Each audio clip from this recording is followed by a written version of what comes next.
This badass guy right here is our very own Min. On the day the world went to hell, instead of hiding, he hits the streets to hunt monsters, because he needs to awaken a special ability by collecting 10 mana stones from the monsters he slays. Fighting monsters only requires fast delivery skills. A refrigerator, ready to be used as a weapon to take down the beast. With storage space, even a landmark 81 building can be packed up and put inside. He's so strong that monsters hesitate when they see him and turn tail to run. All right, bet no more messing around. Let's get started. At some factory, a robot is chatting with a young man. It calls him Kim Seon. Kim Seon, that bastard is making me pack boxes. Since then, this hellish training has begun. Why don't I just quit and be done with it? Kim Seon looked up with a sad face and replied, I don't exactly have the right to say no. I'm just choosing a slightly milder version of hell. The robot gave a clueless response, but then he asked, tell me the reason?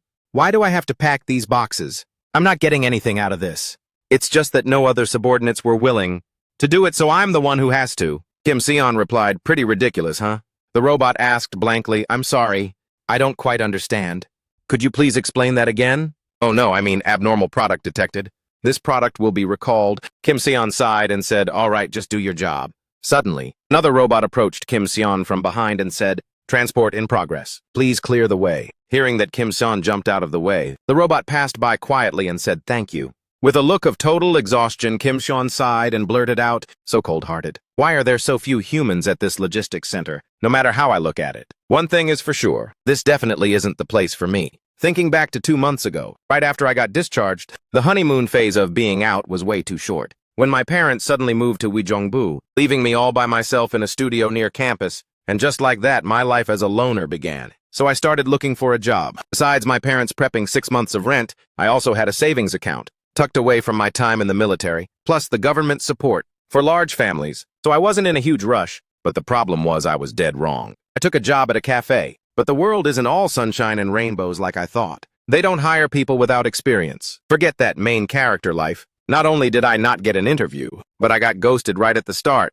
Reality is way harsher than I imagined. After a month of job hunting, I started to feel completely drained. Afterwards, I heard about a super tempting gig from my sister. It was working at a delivery company. Back to the present. Kim Seon looks totally fed up, glancing up at the drone zooming overhead, muttering that there's not a drop of human touch here. No matter how I slice it, this just isn't the spot for me. Can't believe my coworkers are a bunch of robots? I never asked for things to be this simple. Cutting through his thoughts, the sound of someone's footsteps slowly approaches. It's Manager Sin. He holds a paper in his hand and says, the canned squid is out of stock, but Pax insists it's still available. Could you check the warehouse to see if anything got left behind? Thanks. Kim Seon walks off happily and replies, oh yeah, sure. I'll get on it. The door swings open. Kim Seon looks around frantically wondering, let's find that squid. The boxes of frozen squid are stacked neatly up high. Kim Seon looks up with a grin and says, aha, found them. He hurriedly grabbed a ladder and climbed up, holding the box of squid in his hands. He grumbled, wait, shouldn't this be on the first row? No wonder I couldn't see it. Suddenly a sound echoed, making him turn around in a panic. Someone had shut the warehouse door. Kim Seon immediately rushed over and tried to turn the handle. But after struggling for a while, it was no use. He frowned and cursed under his breath. What kind of stupid crap is this? Why am I locked in here? At the same time, he pulled out his phone and called Manager Sin right away. But the call wouldn't go through. Kim Seon started getting frustrated and shouted, seriously, he never picks up when I actually need him. Should I call 911? This place is even... Whatever, it's not like I'm gonna freeze to death or anything. It's not that serious. If I call, it'll be awkward for Manager Sin. I'll just wait for now. If no one shows up, then I'll call. After that, Kim Seon took a selfie and sent it to his sister. But her response was pure teasing, LOL, I'm dying. Are you even working a part-time job? Or are you playing some escape room game? Anyway, I just heard that the building next to yours just collapsed. Realizing the situation was getting serious, his sister called him immediately. Kim Seon sat slumped on the floor. He picked up the phone and said, yo. But he was met with a barrage of nagging from his older sister. How old are you still playing around like this? And right after that, a violent earthquake shook everything, causing the phone in Kim Seon's hand to go flying, along with the blaring sound of sirens. Terrified, Kim Seon looked up and yelled, wait, what? Very quickly after that, emergency announcements started blaring over the speakers. All personnel evacuate to the shelter immediately. Repeating, please evacuate to the area.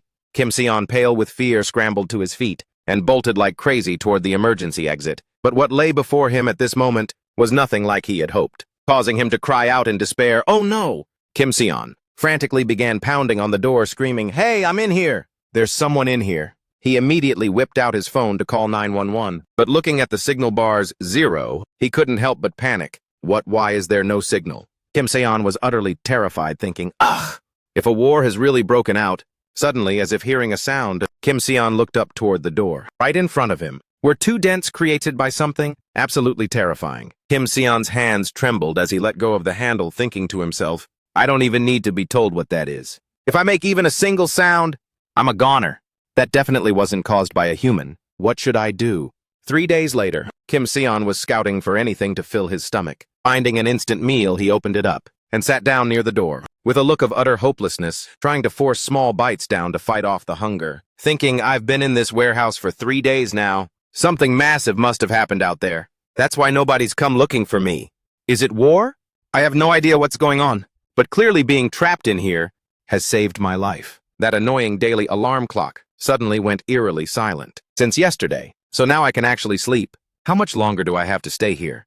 I don't know if I can take it. My phone is about to die. So I'll leave one last message. Please let it be a soldier of this country.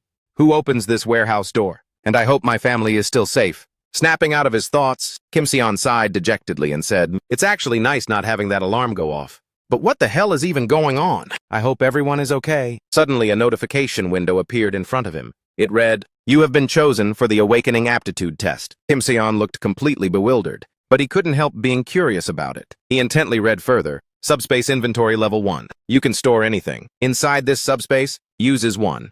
After reading those words, Kim Se-yeon blurted out, great. I finally lost it. I can't even tell what's real and what's not anymore. In a situation like this, managing to survive for 3 days is impressive enough. Can store anything, huh? LMAO, sure. Why don't I just try putting this whole distribution center in there then? Right after that, the system confirmed and displayed a prompt, target selected. Are you sure you want to store it in the subspace inventory? Kim Se-yeon said nonchalantly, yeah. And instantly everything began to shake, causing Kim Se-yeon to be sucked in, landing in the middle of a wasteland somewhere. Opening his eyes, Kim Se-yeon scrambled to his feet, looking all around, then panicked, completely gasping, wait, what is this? Gazing into the distance, a city in ruins, with corpses scattered everywhere, appeared right before his eyes. Right next to him was the body of Manager Sin. Suddenly, a status window popped up. Notification, initializing storage. Compatible operating system found. Repeating, compatible operating system found. Proceeding with update. At the same time, Kim Se-yeon clapped his hand over his mouth, but he couldn't stop the retching, and puked his guts out on the ground in a gruesome sight. Wiping away the remaining mess with his hand, Kim Se-yeon thought, damn it, my head suddenly. As soon as he finished his thought, was when Kim Se-yeon caught sight of a massive shadow behind him, an orc with a mouth full of fangs. It was growling, closing in behind his back. Kim Se-yeon turned pale with fright, but he still tried to pull himself together. Stay calm, this growl. It's exactly like the sound I heard 3 days ago. Is it a gorilla or a bear? Whatever it is, it'll probably just go away. Good thing it hasn't been triggered yet. Suddenly, he bolted upright, running for his life away from the orc while screaming, somebody help me. The orc became absolutely enraged, opening its toothy maw wide and roaring. Then it charged like crazy after Kim Se-yeon, leaving him scared out of his wits. He ran headlong, eyes fixed forward, splashing through a long trail of blood on the ground. Glancing back as he ran, he thought to himself, a monster! Why is there a monster here? Why is it so fast? Please, please, at this rate it's gonna catch me. Just then his notification window popped up, displaying synchronization complete. Subspace entrance available. Would you like to enter? Kim Se-yeon cried out urgently. Hell yeah, yes, yes! Seemingly about to grab him, the orc reached out with its massive hand, snatching at Kim Se-yeon. But at that very moment, the subspace portal began to manifest. Kim Se-yeon used every last bit of strength to lunge headfirst into the opening, successfully escaping into his pocket dimension, looking back through to the other side of the portal. The orc was growling in a fit of rage. Kim Se-yeon wondered in surprise, they can't get in. A voice from the console answered. Correct, without Kim Se-yeon's permission. The master of this subspace, no living creature, object or energy can enter or leave this place. Kim Se-yeon looked up startled, with a completely bewildered expression, asking, who are you? Right after that, his status window flashed again. Reading you have entered the subspace. Kim Se-yeon turned around in shock and gasped, no way. Before him now was the entire distribution center, filled with robots working away tirelessly. The status window popped up again with a tutorial notification. This is your first time entering the subspace. After completing the tutorial, you will receive a reward 1 mana stone. While Kim Se-yeon was still standing there dazed holding the mana stone, At the entrance of the subspace, the orc was frantically punching the door, creating terrifying noises. Kim Seon fearfully looked back at the orc and asked, "Bak, are you sure they can't get in here?" Bak immediately replied, "Of course." Then the notification sound from the status window caught the attention of Kim Seon. He immediately turned back. The notification appeared with the content, Pets Logistics Center Level 1. Pets Logistics Center is a 5-story building with a total floor area of approximately 3,000 metri, containing all products to enhance the quality of life for customers. Shipping speed is 60 km. Instant delivery. Shipping size limit, 2 ma, Kim Seon asked skeptically. Shipping speed is 60 km. Wait, what? Maintenance starts in 2 minutes. Does that mean in 2 minutes this logistics center will disappear? Bak immediately replied, "That's right, you can use monostones to provide energy and maintain the subspace. Currently, you have 1 monostone, which can sustain this place for 24 hours. Kim Seon asked in surprise, "Just with this one thing?" Bak then explained that, when the box center is stored in here, the power supply system will be adjusted to fit the subspace. Therefore, the box center will operate based on monostones. Kim Seon looked skeptical and asked, "For real?" On the other hand, he was thinking to himself, "It's just me, huh? Seems like Pes has gotten a bit smarter." While he was lost in thought, Pes spoke up again. "The power supply has been cut off." Startled, Kim Seon gasped, "A power outage?" Immediately, Pax explained, "If the power supply is cut off, then the products and fresh food within Pax will suffer heavy damage." Kim Seon jumped, saying, "Fresh food at Pax." Bak quickly replied, "Fresh food. Bak's delivery system can deliver anything from vegetables, fresh fruits to meat and ready-to-eat meals, under frozen and chilled conditions." Kim Seon looked back at the orc and thought, a war is raging outside. In this situation, food is essential for survival. But now, the power source for the freezers and fridges holding all that food is getting cut off. Snapping out of his thoughts, Kim Seon said to Bak, "The problem is, you said you can maintain this place for 24 hours with 1 monostone." "Right," Bak answered. "Correct." Kim Seon asked further, "So how can I get more stones?" Bak stated, "You can obtain more monostones from otherworldly creatures." Kim Seon blurted out in confusion, "Otherworldly creatures?" Then he turned toward the orc and said, "If it's from otherworldly creatures, is it this toothy monster?" Kim Seon then held out the stone and told Bak, "Take this and keep this place running." At that moment, a notification appeared. 1 monostone has been used. Then Kim Seon asked, "Can I still find supplies like before?" Bak replied, "Of course. What items are you looking for?" Stepping into the warehouse, looking at the pile of gear on the table, Kim Seon was amazed by how well stocked everything was in a place like this. He quickly grabbed an axe and said, "This will come in handy." Simultaneously, several notifications popped up. Camping axe, 28,900. Folding steel knife, 13,000. Kitchen knife, 11,100. As he picked out gear, Kim Seon thought to himself, "It's too risky to get close and swing a blade. I guess my only real option is to throw them. The problem is, if I just chuck them randomly, I'll run out of knives in no time.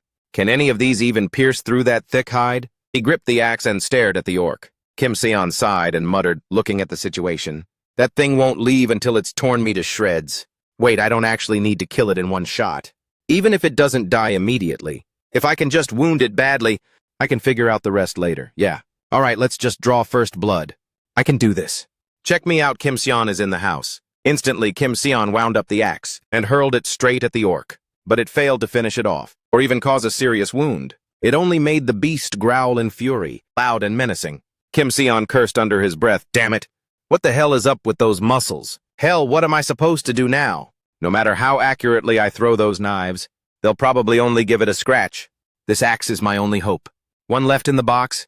There should be 2 more in there. Bak, how many axes are left?" Bak replied, checking remaining stock for camping axes. Kim Seon thought with a frown. Should I throw something heavy like a bowling ball? If sharp objects are useless, blunt force might actually be a better idea. Bak's voice chimed in with the answer. "The remaining quantity of camping axes is 15. Kim Seon made a decision. "Since there aren't many, I'll save them for now." Suddenly, as if remembering something, Kim Seon looked up with a confused face and said, "Wait, did I have 15 left after I already took one out?" Heading toward the warehouse, Kim Seon wondered in bewilderment, where did all these axes come from? Looking down at the ground, countless axes were scattered everywhere, giving Kim Seon quite a shock. He blurted out softly, "Why are they being duplicated like this?" And Bak immediately replied, "These items have been converted from physical objects into data. Therefore, they can be duplicated. And even if they break, they will never be out of stock." Kim Seon frowned, looking up at Pax and said, So this is basically an infinite inventory. Pax quickly replied precisely. Approaching the orc with the axe in hand, Kim Seon thought to himself, hold on a second. I don't necessarily have to focus on critically wounding it anymore. I can just throw these like crazy now.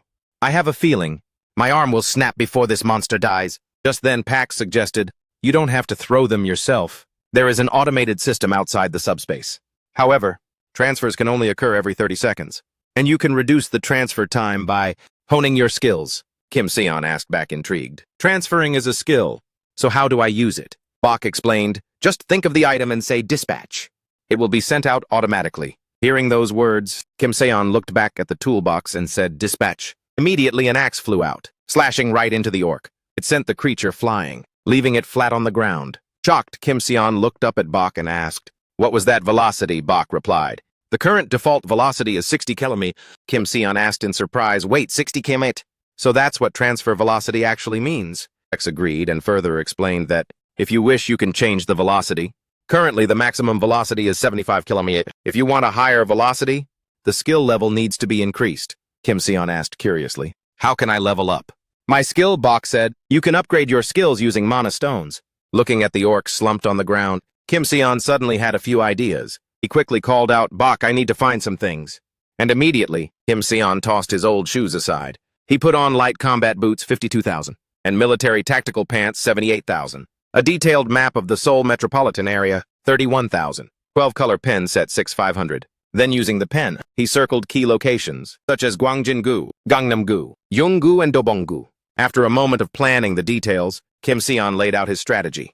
To hit the nearest spots, I need to follow the order I just circled. Since I'm starting from Gunpo, I'll have to move fast if I want to catch up with them. I hope everyone is safe. It's a long walk, so I definitely need a ride, even if it's not a car or a motorcycle. This 1001 electric sports bike will be my supercar for now. Just hang in there a little longer, guys. Soon after, Kim Seon began to pedal, taking his first steps. After days without seeing the sun, he reached the streets. The sight of the ruins and total collapse filled Kim Seon with dread as he thought, I'm coming for you guys. 30 minutes after leaving the subspace, with a kill count of 12 sea monsters, I've learned two things. First, about my ability. I hadn't really focused on releasing it properly before, but after killing these monsters, it's actually an insane amount of power. Of course, it's tricky to attack, because it needs 30 seconds to recharge. The range is limited to about 10 meters. And while this can be improved with mana stones, Pax's capability isn't just for delivery. It can also retrieve items, meaning it's an auto-retrieval system. Unopened items are as convenient as the delivery feature. Ordinary items like axes don't need to be retrieved, and I'm still not sure how the mechanics work, but even mana stones can be recovered. Too bad they can only be looted once the enemy is dead. At the same time, a notification window popped up. You have received 1 mana stone. Current mana stone count 13. Kim Seon pondered retrieving items. Only works for goods that haven't been unpacked yet. I haven't even touched a mana stone. But it seems like every time I kill a monster, I'll automatically receive one. Is that it? It's like auto-farming cash. Anyway, good thing I put Pax in the subspace. As long as the subspace is maintained, I won't die. Now I have to hurry and bring my family into the subspace. Next, the second thing I've learned. These creatures are freaking bizarre. It's not just sea monsters. There are airborne ones too. Looking up at the beast, Kim Seon thought, did it just snatch a deer? It's got wings and it's way bigger than a sea monster. That's gonna be a beast to hunt.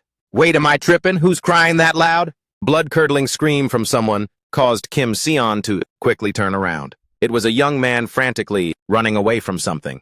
The winged monster swooped down behind him, kicking him so hard he tumbled to the ground. Another man rushed over in a panic, calling out with a terrified face, Mr. Choi, are you all right? Get up quick. At that moment, the winged monster turned back and landed right behind that man, with its razor-sharp teeth bared ready to devour him. But by some miracle, the monster suddenly turned its head and walked away, leaving the man with a look of utter confusion. He thought to himself, wait, why didn't it attack me? Was its target that puny Mr. Choi from the start? Does it think he's an easier snack than me? Is that why it's ignoring me and just going after Mr. Choi? Damn it, what should I do? How can I distract it? What can I even do with this tiny knife? At that very moment, the blaring horn from Kim Seon's bicycle gradually echoed closer, along with a headlight as bright as a luxury car's, catching both Choi and the monster, completely off guard. As they turned around, something suddenly zipped past, slamming straight into the monster's head. Long streaks of blood splattered across Mr. Choi and his companion. The monster slowly collapsed to the ground, sending debris flying and causing thick clouds of smoke to billow up. Kim Seon's axe was buried deep in the monster's throat. Staring at the axe, the man couldn't help but wonder in amazement. An axe. Did a single axe really just take down this wyvern? Kim Seon slowly approached them and said, "Glad I got it in one shot. Are you guys all right?" Choi and his friend looked up with dazed expressions, thinking, a soldier on a bike.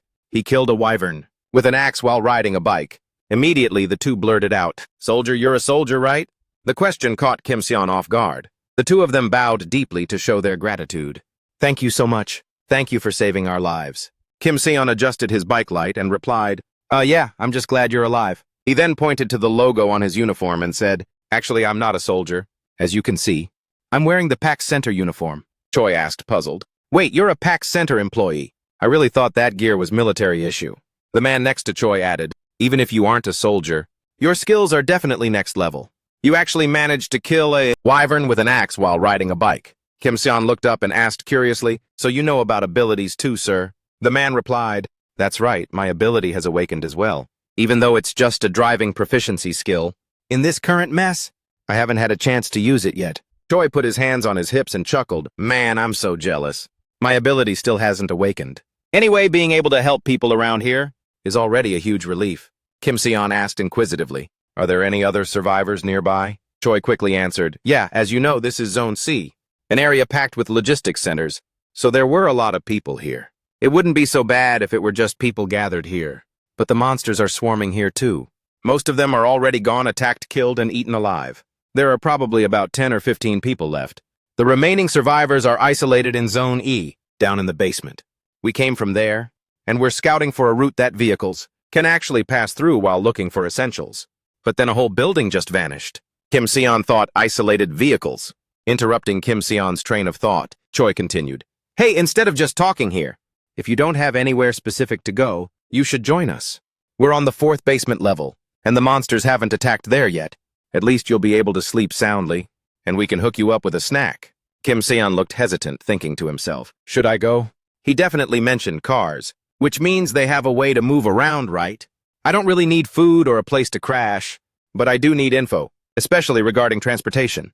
I don't fully trust them yet, though. Snapping out of his thoughts, Kim Seon spoke up. "If that's the case, how could I say no? Thank you so much, everyone." Choi smiled warmly and said, "Hey, you saved our lives after all. Helping you is the least we could do. Let's head out then. We'll lead the way." Kim Seon stepped on the pedal and replied, "Yes, sir." At the same time, the mana stone from the monster's mouth slowly floated up. Kim Seon opened his subspace. He collected 10 mana stones and thought to himself, "They still don't know about my ability. In the worst-case scenario, I'll just hide in the subspace so there's no need to stress too much." As they approached a house, they saw an orc that had just been killed by a spear through its neck. Blood was pooling and dripping onto the floor. Sensing people approaching, the man holding the spear turned around. He stared intensely at Kim Seon's face and asked, "Who's the new guy?" Kim Seon acted intimidated, his expression darkening as he thought, "Something feels dangerous here." Seeing the situation, Choi rushed over to the man and asked with a worried look, "What the hell, is everyone okay?" The man replied, "We're fine." Then he looked down at the orc and grumbled, "An orc monster must have wandered in here. Luckily, it didn't spot us, so I took care of it. No one's hurt, but it seems like this place isn't safe anymore." Kim Seon wondered to himself, "Wait, didn't you just say that monsters don't attack this area?" The man who had just killed the monster asked Choi, "By the way, who is he?" Hearing himself being mentioned again, Kim Seon snapped out of it and looked up. Choi quickly stepped in to explain, covering for him. "Oh, he's the one who saved us from the wyvern. He used to work for the PAX Center. He's seriously strong. He just threw an axe, and that wyvern was toast. The axe actually split the wyvern's head in half." Everyone started buzzing. "Whoa, what? He killed a wyvern. What kind of crazy power is that?" Suddenly, a pair of sturdy black boots stepped forward and firmly grabbed Kim Seon's hand. It was a woman in her late 40s who spoke up cheerfully. "Are you the one who saved Yongsu and Bae Eungcheon?" Then another man approached and said, "We're really grateful to you." Kim Seon waved his hands in a panic. "Oh no, I just did what I had to do." The lady replied, "My goodness, you're so sweet. Do you have a girlfriend yet?" "Aya, there you go talking nonsense again." The man who had just killed the monster spoke up warmly. "You must be caught off guard. We've all been working together here for over 15 years. Yongsu and Bae Eungcheon are like family to us. It's a pleasure to meet you. I'm Lee Jinmak, the chief manager of Daehyun Express Station." He then bowed his head and continued, Thank you for saving Yongsu and Baeongcheon. Kim-san, taken aback, replied, It's an honor to meet you, sir. I'm Kim-san. The manager said, Come on in. Even if this place isn't perfectly safe anymore, it's still better than being out there. We have food and water supplies from the logistics center. Help yourself to whatever you need. Just make yourself at home and rest. We'll take turns standing guard. Seriously, eat as much as you want. Don't be shy. We've got plenty of supplies.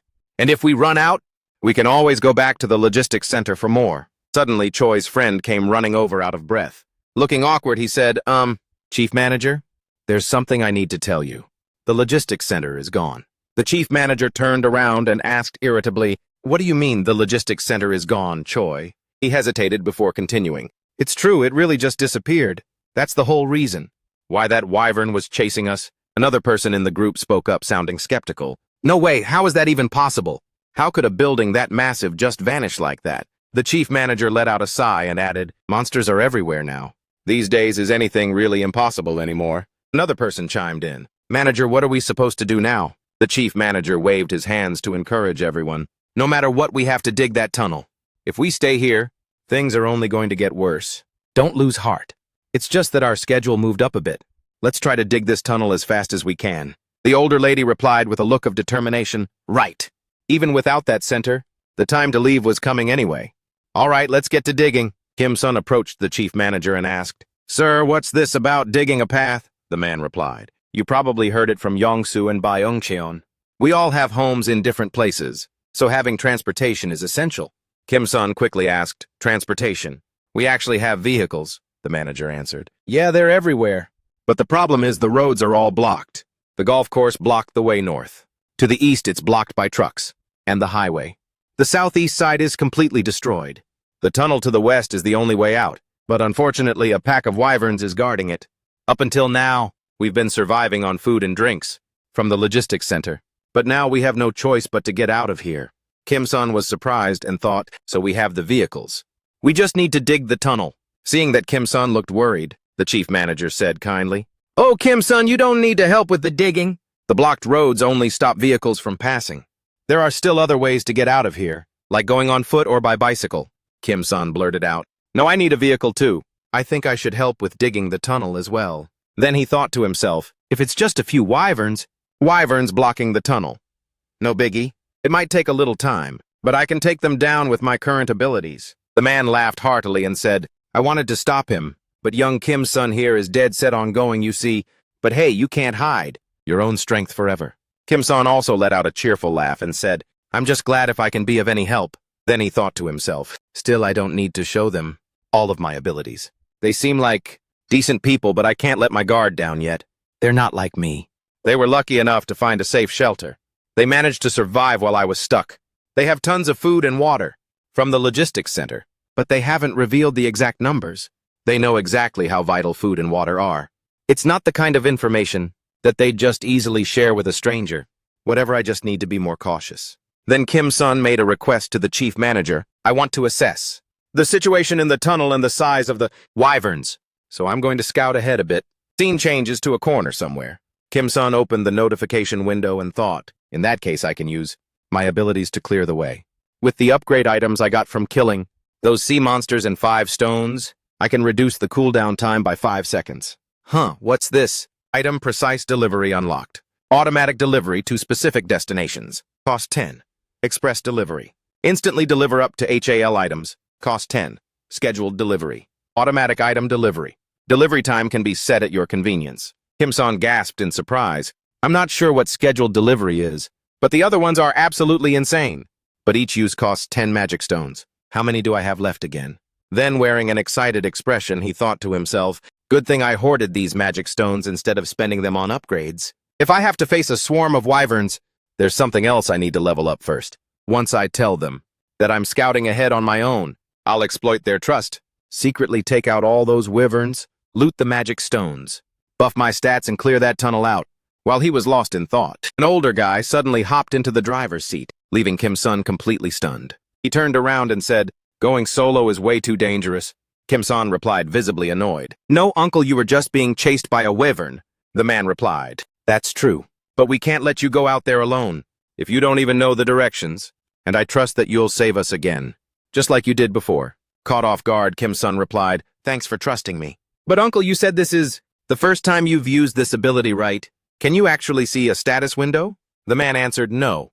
I've never seen anything like that since my power awakened. I just have a gut feeling that I know how to drive." Hearing that, Kim-sun started to feel uneasy. Sweating bullets, he thought. Oh boy. A little while later, the car was zooming down the street. Kim-sun panicked. When he saw the uncle driving with his feet, he cried out in fear, "What the heck is this? Why are you driving like that?" The uncle frowned and replied, "There are too many cars on the road, I can't see anything." Suddenly, the man waved his hands and shouted to Kim-sun, "There's a wyvern up ahead. What do we do?" Kim-sun hurriedly asked, "Where?" Anxiously, the uncle asked, "Should we keep going?" Kim-sun snapped back, "No, wait, I don't see anything." After squinting for a while, Kim-sun caught a faint glimpse of it. Seeing the monster's head right behind the car, he immediately hurled the axe while the beast was still dazed, leaving the uncle speechless as well. The monster was instantly taken down, collapsing onto its back. The uncle, totally freaked out, couldn't help but glance over. At the same time, Kim-sun summoned his subspace to collect the mana stone. It looked like they were almost there. The uncle called out to announce, "Ah, the tunnel is right over there." Startled, Kim-sun replied, "Really?" The car braked suddenly as he looked back. A wyvern was snarling as it closed in. Meanwhile, all around them, more and more wyverns were starting to swarm. The uncle stood there, frozen, thinking, "We're toast. Even with this electric bike, there's no way we can handle this many of them. How are we supposed to outrun them? Kim-sun can't possibly kill them all. It's game over." Kim-sun cursed under his breath. "Damn it, I can't hide it anymore." And he quickly pulled up his status window. Confused, the uncle turned around and asked, "Kim-sun, what on earth are you doing?" Right then, the wyverns were steadily closing in on them, staring at the beast's maw full of razor-sharp teeth as it lunged toward him. The uncle was absolutely terrified. At that exact moment, Kim-sun commanded multi-throw. In a flash, an axe was launched, flying right over the uncle's head and slamming straight into the monster with insane speed. Seeing the uncle still cowering in fear, Kim-sun said, "It's okay, Uncle Young-soo." The uncle slowly turned around and asked, "Wait, what just happened?" Then right before his eyes, a mysterious portal appeared behind them. Kim-sun, "No," the system suddenly spoke. "To further reduce cooldown time, you need to upgrade your subspace." After that, every mana stone from the killed wyverns was slowly sucked into the subspace. Kim-sun quickly grabbed another axe and said to the uncle, "Stay close to me from now on. It's the only way I can protect you." "You got that, uncle?" The uncle, still panicking, stammered, Yeah. But in his head, he was thinking, wait, why not? But the transport hub back there. Suddenly, another wyvern lunged forward, opening its massive maw wide at the uncle. But the axe in Kim-sun's hand quickly flew out, burying itself straight into the wyvern's neck, sending it crashing to the ground. But at the same time, this made the other wyverns turn even more feral. They charged frantically toward the uncle. As they closed in on him, Kim-sun immediately manipulated his subspace right in front of the old man, creating a shield to block the monster's attack. However, from the massive impact, both the uncle and the beast were knocked backward. Right after Kim-sun swung another axe, but this wyvern was lucky enough to dodge it. Opening its drooling jaws wide, it lunged straight at Kim-sun. But just as it was about to make contact, Kim-sun quickly jumped into his subspace. Unable to devour Kim-sun, the monster turned toward the uncle and growled in rage. But before it could even do anything else, Kim-sun hurled another axe at it. Naturally, this time around, the axe slammed right into the monster's head, sending it flying back. Watching with wide-eyed shock, the uncle saw Kim-sun slowly step out from within the subspace. The uncle thought to himself, what insane, unbelievable power. From the transport hub to this axe. I don't quite get it. But one thing's for sure, these monsters are nothing to Kim-sun. The tunnel, if it's Kim-sun, he could tear through it easily. The reason he's dead set on using a vehicle is to haul food and reach a safer spot. The tunnel is just part of the route. Even if we clear the tunnel safely, the outside is still crawling with monsters. But with Kim-sun, things are different. He really just needs a vehicle. I'm so jealous. If I had that kind of power, I could have reunited with my family in a heartbeat. But how far does he need to go that he's so pressed about having a car? Kim-sun's eyes suddenly widened in surprise as he saw a wyvern gradually flying away from them. He thought to himself, wait, is that wyvern just dipping? The uncle looked up and said, it seems like Kim-sun is a real beast. Kim-sun replied immediately, those reptiles are way smarter than they look. At the same time, he thought to himself, I want to upgrade accurate delivery, but I'm low on mana stones. Suddenly, a mana stone floated past the uncle's face. Startled, the uncle asked, what's this blue rock? Kim-sun answered, is this your first time seeing a mana stone, uncle? The uncle asked blankly, a mana stone? Kim-sun explained, yeah, they're used to power up. The uncle quickly asked, Power up if I get the chance, I'm definitely down to try it. Kim-san thought, so that's why. That explains why he didn't take the stones from the sea monster's body. I guess some powers don't even need them. Interrupting Kim-san's thoughts, the uncle said with pure excitement. By the way, I had no clue this kind of power existed. Throwing axes like they're bullets. With this kind of juice, you could probably solo that tunnel, couldn't you? Kim-san gave a total cringe smile. Seeing no response from Kim-san, the uncle hurriedly asked again, am I right or what? Kim-san replied, I don't plan on doing that. I just wanted to scope things out. And if possible, I was going to low-key slip away. I didn't want everyone knowing what I'm capable of. Embarrassed, the uncle scratched his head and said, so I ended up being a total third wheel to your plans. Kim-san, I'm so sorry. Kim-san quickly waved it off and replied, nah, I didn't even know the way. So if I had gone solo, I probably wouldn't have made it out anyway. Then pointing toward the vehicle, he continued, let's head back. The wyverns took off for now, but they'll probably be back soon. The uncle asked, but while we're at it, let me ask you one more thing. How far are you planning to go that you need a car? Kim-san looked up and replied, to my family. The closest stop is Gangnam and the final destination is Uijeongbu. The uncle gasped in surprise. Gangnam, I'm actually heading to India World. That path leads toward Gangnam. If you don't mind, could you come with me to India World? Kim-san's eyes widened in surprise as he asked, The uncle continued to pour his heart out. Even if I go through the tunnel, there's no guarantee I'll make it home safe. You know. My only real skill is driving. I'm confident in my driving, but I can't stand a chance against those monsters. But you, Kim-san, you can actually fight them. If we're heading the same way, I can help drive you to Gangnam, though it's tough. But I can reach India World faster than anyone else. I can't help much with the farming, but I won't be a burden. If you need it, I can even provide food. Kim-san thought to himself, it's a fair deal. Uncle Yongsu's driving skills are beyond question. More importantly, he can help me hide my power. If people knew about my true strength, there's no telling what they would do. Maybe I'm overthinking it, but in the worst-case scenario, I have to be prepared for anything. The best way to avoid wasting time is to stay low-key. Above all, I trust Uncle Yongsu. Even after being hunted by a wyvern, he still trusts me and is willing to risk it all to go this far. Snapping out of his thoughts, Kim-san said to the uncle, all right, we'll head to India World. The uncle beamed with joy and replied, thank you, Kim-san said sternly, but I'll handle the tunnel on my own. Having everyone else there will just be a mess. Besides, I don't want my powers being leaked. So you have to guarantee that. I can take care of the tunnel solo. Help me talk to the others, okay? Uncle Yongsu. The uncle thumped his chest confidently and asserted, yeah, don't sweat it. Everyone will cooperate if I say so. Back at the shelter, the uncle stood up, thumping his chest to make an announcement. All right. Listen up, everyone. We're going to get this tunnel dug. He then pointed toward Kim-san and continued, Mr. Kim-san here is going to dig the tunnel by himself, using his awakened powers. So we just need to wait outside. Until it's done, then we head in. I know you're all curious about his powers, but drop it. What's for sure is that Kim-san will get this tunnel dug for us. Hearing this flashy introduction, Kim-san was stunned and let out a disappointed sigh, thinking, no way. How could you just spill it like that? He just blurted out the secret I told him to keep on the down low. A guy in the crowd quickly spoke up and asked, so this Kim-san guy is going to dig the tunnel alone, and we're just supposed to sit tight. Can you tell us exactly how he plans to pull that off? The uncle replied cheerfully, sure. Kim-san thought, well, I'm cooked. I thought I should watch out for him. But now he's saying things that just make me lose even more faith.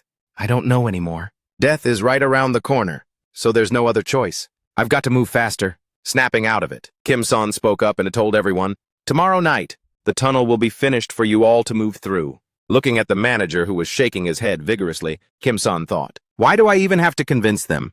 It's not like they have any other options. Their biggest worry is food, so I need to finish digging this tunnel ASAP. That'll ease their minds at least a little bit. Interrupting Kim-san's train of thought, Chief Manager Bang frowned and spoke up. I'm not going to ask what your power is, or get nosy about it. If you made this decision, I'm sure there's a damn good reason for it.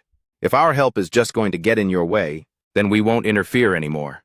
But while you were scouting the tunnel, we went ahead and gathered some food to give to you. You risked your life to help us scout that tunnel, and the least we can do is share a little bit of food with you. And now you're even digging the tunnel, all by yourself for us. Thank you. At the same time, Kim-san quickly waved his hands and replied, oh no, wait! Without letting him interrupt, the uncle continued, I'm sorry that we can't do anything else but thank you. Kim-san replied shyly, no. It's just something I need to do. This is a bit much, isn't it? You should save this food for your own families. I'll be fine, so please take it back. Suddenly a hand touched his shoulder. Uncle Yongsu smiled and said, "Just take it, Kim-san." It was a tough decision for everyone to agree to share their food like this. If you refuse, they're going to be really hurt. Besides, we aren't the only ones with families. I'm sure you have a family of your own, too. Kim-san looked up at the uncle and thought to himself, "My family." Off in the distance, another man was talking to the manager saying, "The kid said he'll have the tunnel dug by tomorrow.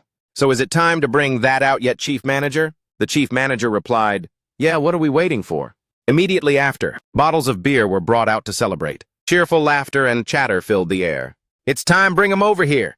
We gotta have a few rounds." The Chief Manager laughed heartily, a bottle in his hand. "Too bad there isn't much, but it's all good. We'll just have a little drink. And then tomorrow, we hit the road to see our families again." An older lady, not wanting to be left out, shouted happily, "Cheers to a safe trip, and to our family's health." The scene shifts to the following day.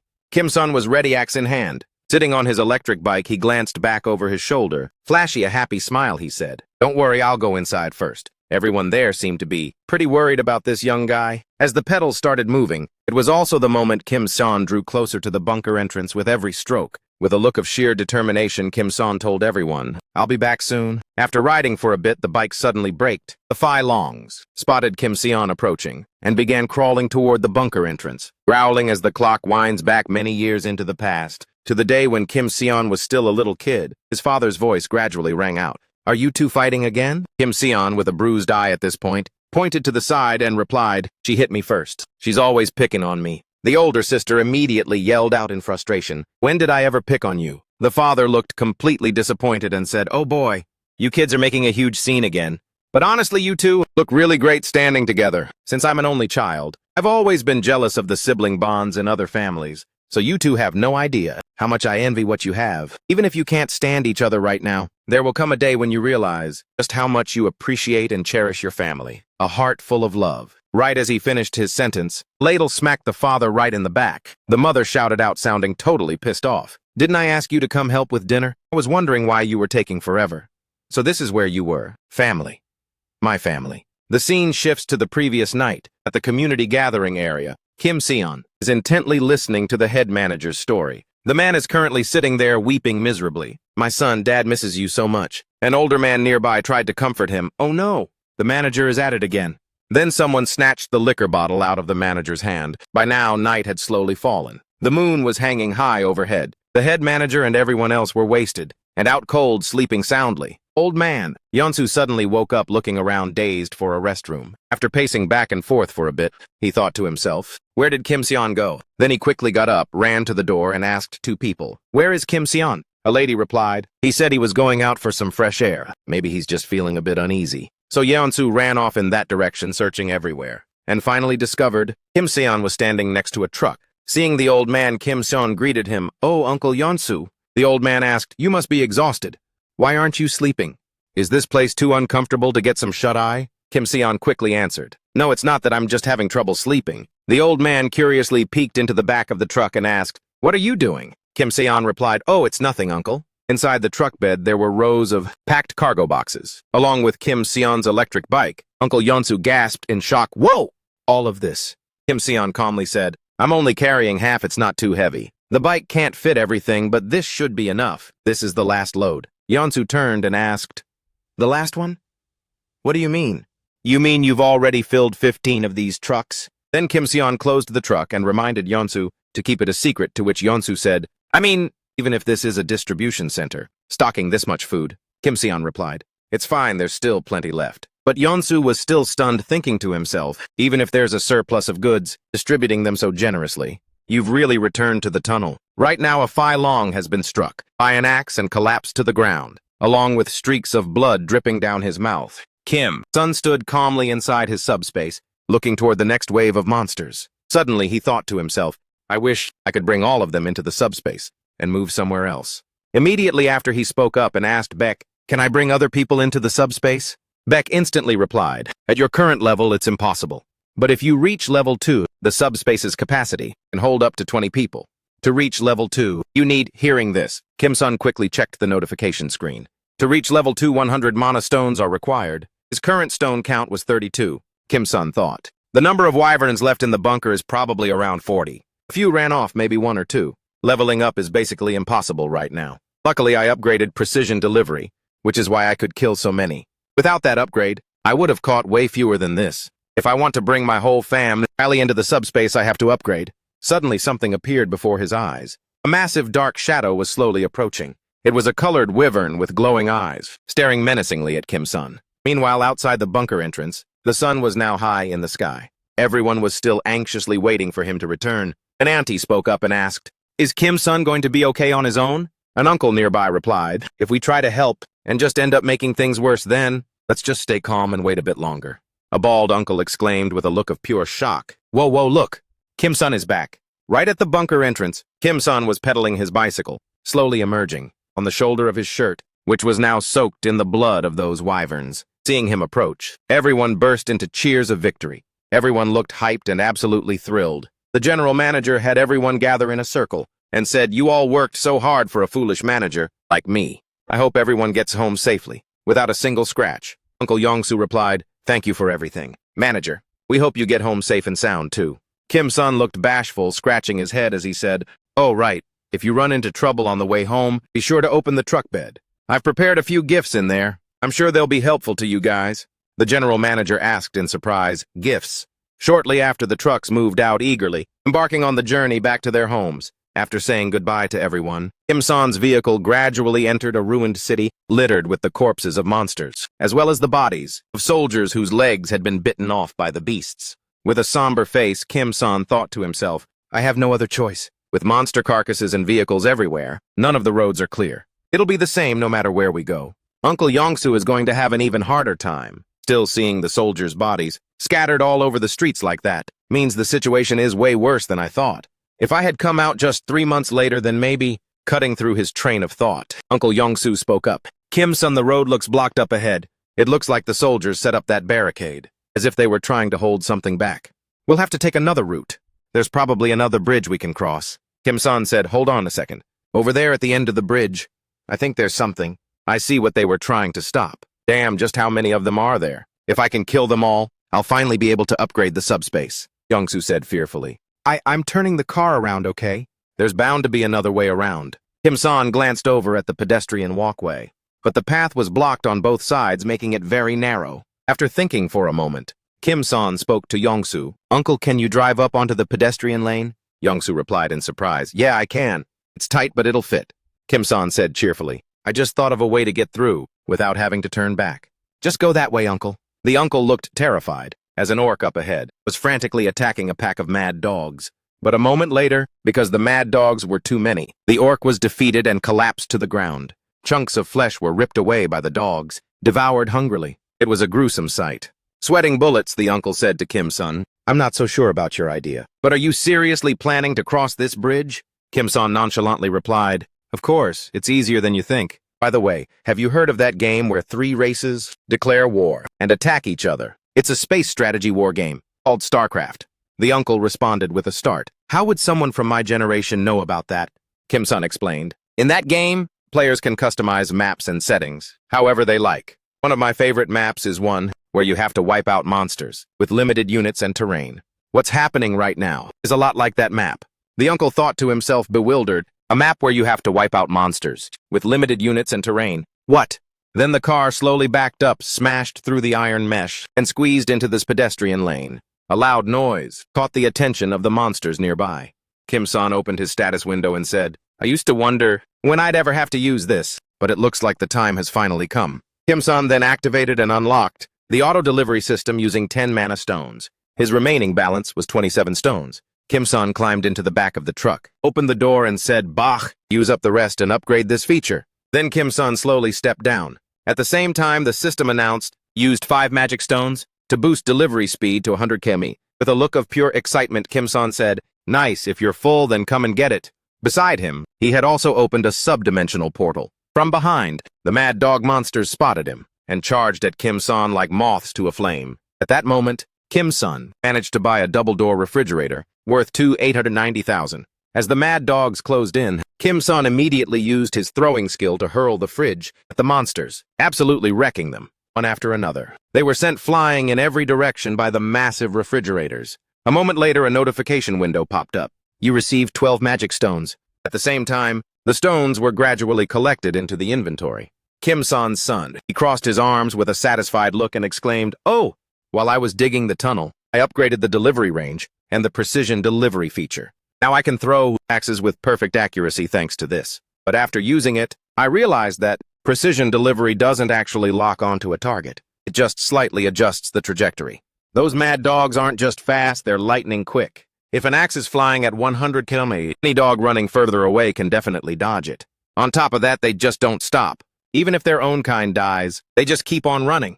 Looking at the situation, the best interval between deliveries is 2.5 seconds. The cooldown is faster than I can throw axes. But what if I use a refrigerator? It's not just big, it's heavy as hell. Even a graze is enough to take them out. Plus, I just upgraded the auto delivery. Talk about a total game changer. No need to wait anymore, Bach, keep them coming. Right after receiving the order, refrigerators started flying out one by one, smashing straight into the monsters and blasting them into oblivion. Watching through the rearview mirror, Uncle Yongsu couldn't hide his shock. Jaw dropped and wide-eyed he wondered, "What the? Throwing a whole fridge? I thought he could only throw axes, and he's rapid-firing the same model too. Even for a distribution center, how could they possibly have this much stock? Is it possible those goods are being retrieved and thrown all over again? An axe can be retrieved and reused, but with a fridge, what on earth is going on?" Before he could finish his train of thought, Kim-san quickly opened the door and peeked in. "Hey, Uncle, you want something to eat?" Still shell-shocked and curious, the uncle asked back, "Hey, Kim-san, is your inventory, like, unlimited or something?" Surprised, Kim-san got into the truck and asked, "How'd you figure that out?" The uncle said, "I thought you were just picking the axes back up to reuse them, but it seems like you're actually recalling them and throwing them all over again." Kim-san explained, "Oh, it's not like that. I don't recall them. It's just that if they're left lying in the street, someone might get hurt, so I just picked them up." "I see why you'd get the wrong idea, though." Sweating, the uncle asked again, "So they really are unlimited?" Kim-san replied, "Yeah, so you want something to eat or what?" The uncle replied, "I'll take a donut and a Coke Zero." Meanwhile, in the back, the mad dogs were still being tossed into the air by the refrigerators. Kim-san held the can of Coke in his hand. The uncle said with a shy look, "I don't even know what your powers are, yet you're still willing to share your food with me." Kim-san smiled broadly and said, "Hey, didn't you already help me out back in the tunnel? Thank you for trusting me, I really appreciate it. If you need anything else, just let me know. I've got everything." The uncle burst out laughing and replied, "Thanks, kid, but I'm good. Thank you, Kim-san, for clearing out the monsters. I think I'll be home soon. If you cross this bridge, it's only about an hour's drive to my house." Kim-san replied happily, "So you're about to see your family again?" The uncle looked down, saying worriedly, "Yeah.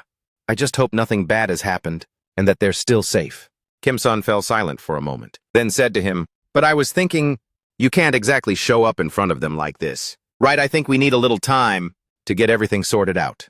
At least put on some fresh clothes. Is there a certain style you like?" The uncle gave a strained smile and replied, "You're even helping me pick out an outfit." "Thank you, but I doubt you'll have anything I actually like." A moment later, with a brand new pair of sunglasses and a stylish American-style jacket, the uncle was all geared up. He looked just like a total city slicker. Kim-san looked out the window and sighed. "Most of the problems are taken care of. Only 2 things left," the uncle said confidently. "We've made it this far, haven't we? Let's head out right now." Immediately after, the uncle began shifting gears skillfully and floored the gas pedal. The truck sped off like crazy, tearing through the deserted streets and crossing the bridge at a breakneck speed. Uncle said to Kim-san with a deadpan expression, "Hang on tight, it'll only take 20 minutes. By now, Kim-san's face had turned pale as a ghost. He told the uncle while trembling, "Uncle, please slow down, I'm about to blow chunks." The uncle looked over at his haggard face and said, "Kid, we're here." Stepping out of the truck, the uncle thought to himself, the reason this building is so dilapidated is simply because it's so old. The surrounding buildings are the same. After all, this neighborhood has been around for ages. There are only building ruins here. No corpses in sight.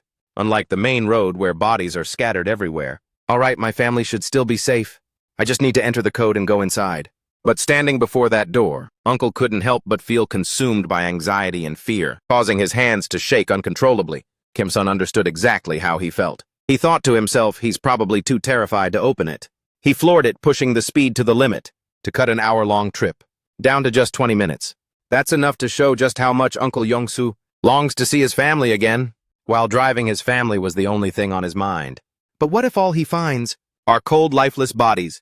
No wonder he doesn't dare to open that door. Snapping out of his thoughts, Kim-san stepped up, patted Yongsu on the shoulder, and said softly, "Let me ring the bell for you, Uncle."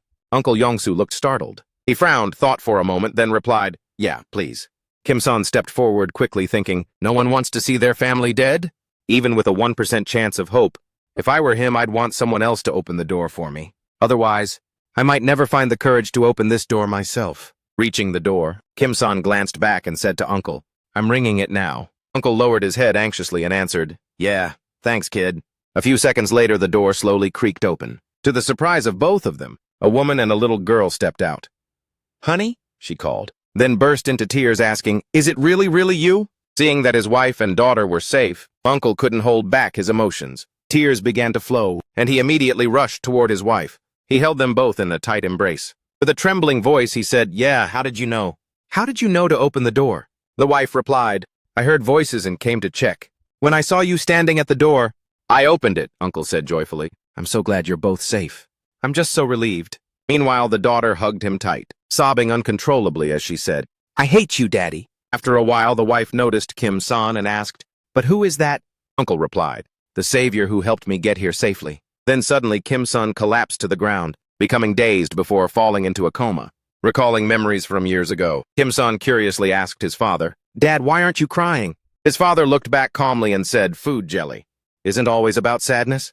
All emotions can be expressed, just like the time that has passed. Love, gratitude, regret, longing, it's all there. So food jelly isn't just about pain, and I feel more grateful than sad." Kim-san asked blankly. "Grateful?" his father replied. "Yeah, because I've learned the true meaning of love. A heart that's ready to give without asking for anything back. This might be hard to understand right now, but one day when you're older, you'll see it, Kim-san. You'll understand that giving and receiving love is never easy." Then he dreamed of fighting with his sister again, getting punched until his face was black and blue. He fell to the ground with a shiner. Kim-san let out a frustrated scream. "Why did you hit me so hard that really hurt?" His sister nonchalantly replied, "What do you mean? Hit you hard, you dummy. I used a pillow to keep it light." What a little brat. Kim-san ran away in a huff and said, "I hate you, I'm telling Dad," while his sister laughed triumphantly and mocked him. "I'll take again." Once more, Kim-san successfully defended his championship title. During dinner, seeing her daughter glued to her phone, mother scolded Joseon, "Stop messing with that phone and eat. Are you crushing on some boy or what? You've been on that phone way too much lately." Joseon replied, "Mom, I'm only in middle school. And kids these days text each other all the time anyway." Then one day, notification popped up on the phone. "Congratulations, you've been accepted to Seoul Nursing University. For more details, please visit the university website." The father was absolutely ecstatic, shouting, "Joseon got into nursing school."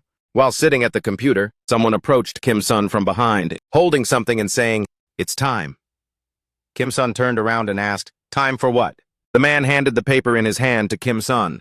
Reading the contents, Kim-san became pensive. It was a military enlistment notice. On the day he enlisted, both parents came to see him off. His mother, looking heartbroken, called out loudly, "Make sure you come back safe, okay? Don't get hurt. Stay strong, you hear me?" Kim-san turned back, raised his hand in silent agreement, and waved goodbye to everyone. After walking a short distance, that smiling face suddenly broke into uncontrollable sobs. Back to the present, Kim-san slowly opened his eyes and found himself lying in a room. He bolted upright, looking around everywhere. Breaking into a cold sweat, he thought, "Where am I? Did I pass out? I remember meeting Uncle Yongsu's family, but it's still so blurry, damn it. My last memory." Interrupting Kim-san's train of thought, a voice called out from behind, "Oh, you're awake!" Kim-san hurriedly turned around, still clutching his axe tightly. Uncle's wife and daughter found it a bit strange. With eyes wide open, he immediately looked back and saw Uncle sleeping soundly. Seeing his bewildered expression, Uncle's wife said, "Are you all right? You suddenly collapsed and blacked out like that. You were sleeping so peacefully that I didn't want to wake you." Looking down at the axe he was still gripping, Kim-san quickly opened his subspace, tossed it inside, and asked, "How long have I been out?" Uncle's wife replied, "Not that long. About 3 hours." Kim-san sighed and said, "Oh, I see." Then Uncle's wife told him, "My husband told me. He said that you helped him so much in getting here. Thank you for your help." She then stood up, bowed politely, and continued, "Thank you so much for letting me see my husband again." Kim-san, startled, waved his hands and replied, "Oh no, I received a lot of help from him too." Overhearing their conversation, Uncle woke up and chimed in. "Compared to the help I received, what I did wasn't much at all. You saved my life." Kim-san quickly turned and said, "Oh, Uncle Yongsu." Uncle's wife interrupted, "You must be hungry. Eat first, we can talk later." My husband insisted on eating with you, so he hasn't eaten a thing yet. Uncle grinned and said, let's eat together, Kim-san. Looking at Uncle, Kim-san flashed a bright smile and said, then I won't stand on ceremony. On the table now, a fragrant pot of braised kimchi with meat was served. Kim-san was startled and thought, eel braised with kimchi. Suddenly, Uncle's wife's voice rang out. I'm not sure if it suits your taste. I wanted to treat you to something more impressive. But with limited ingredients, then this is the best I could manage. Kim-san quickly chimed in. There's nothing more gourmet than this meal. Thank you for the dinner, ma'am. Uncle's wife smiled warmly, led the little girl away and said, my daughter and I have already finished eating, so please dig in and enjoy. Hearing the bedroom door close, Kim-san thought to himself, man, she didn't have it to go as far as leaving the whole room. Seeing him dazed, Uncle spoke up. Kim-san, let's eat while it's still hot. Kim-san replied, oh yes, and then scooped up a spoonful of soup and took a bite. Savoring that incredible flavor, Kim-san couldn't help but think, this taste, it's like a moment of pure enlightenment, an absolute surge of emotion. The flavor just explodes on the tip of the tongue. How did she balance the sweetness and the richness of the sautéed kimchi like this? Simply incredible. The aftertaste is so clean, the savory goodness of the mackerel and kimchi. Somehow, it even feels deeply comforting. A little later, the bowl of soup was completely finished. Kim-san placed his spoon neatly on the table and told Uncle that was truly a delicious meal. Then he fell into deep thought. Since the world ended, no, even from the moment I left the army, this is the best meal I've had in 3 months. It could even rival my mom's kimchi stew. Seeing him sitting there looking somber, Uncle spoke up to check on him. Hey, Kim-san, you said your destination was Gangnam, right? Kim-san snapped out of it and replied, yes, for now. Uncle then said, I'll take you there. Kim-san asked in surprise, wait, what? Uncle replied, I've discussed it with my wife. When I told her you were looking for your family, she said, do you think only our family matters? Hey, is our family the only one that's important? Kim-san shook his head and told Uncle, no, hold on. Gangnam isn't my final destination. I'm planning to head to Uijeongbu, so I'm gonna need the car for a while longer. Uncle looked a bit bummed and said, I get it, but because of that, there's one condition. First, let's step outside to talk. By now, it was already late afternoon. The two of them walked out of the building together. Standing behind the truck, Kim-san asked, so you mean we'll take this truck together to Gangnam, and once we arrive, Uncle Yongsu will use the e-bike to head back, and the condition is, I give you the e-bike whenever you need it. Uncle rubbed his head and scratched his ear with a goofy laugh, replying, exactly, even though giving me an e-bike might not seem like much help. If that's cool with you, I'll get you to Gangnam as fast as I can, Kim-san replied thoughtfully. I get the plan, but then a thought crossed Kim-san's mind. Why is he willing to take such a risk? Sure, with his driving skills, he can probably outrun most of those monsters. But skill aside, things are just too dangerous right now. And honestly, now that he's reunited with his family, with food and supplies secured, there's no reason for him to be putting his life on the line like this. Snapping out of his thoughts, Kim-san wore a weary expression, let out a sigh, and asked, you've done everything for your family, haven't you? I don't get why you're trying so hard to help me. Uncle scratched his head, gave a forced smile, and replied, well, didn't you save me? You helped me out first. So why did you help me anyway? Kim-san responded, Uncle laughed cheerfully and said, without your help, I wouldn't have made it. Not this far. I probably wouldn't have even made it out of that tunnel. I'd be dead meat by now. So I'm just trying to pay you back as much as I can. And besides, aren't we in the same boat? Even if you're waking up in better shape than most, that doesn't mean you don't have your own struggles. Even though the world is in ruins, we still hold on to hope that my family will be safe, just like when I risked my life to go through the tunnel. Kim-san, you're in a tough spot just like me. Wouldn't it be great if we helped each other out? It feels a bit cocky to say that I'm helping you, but don't sweat it too much. If things go south, I'll bail without a second thought. I'm not stupid enough to gamble with my life or my family's. And of course, that's only if you're down with this. Suddenly, Kim-san's voice dropped as he called out to the man. Yongsu, well, as you know, my subspace ability is a realm that nothing can enter. Without my permission, as long as the subspace exists, I can duplicate items from the inventory. Uncle replied, right, I get it. You've already explained that to me. Kim-san continued. If you want to help me, then I have a condition too. First, the destinations are Gangnam, Uljiro-dobongu, and finally Uijeongbu. Come with me all the way, until I find my entire family. Second, I can't do this alone. Once I level up my subspace, I can bring others inside as well. That includes both you and your family. If you go, your family goes too.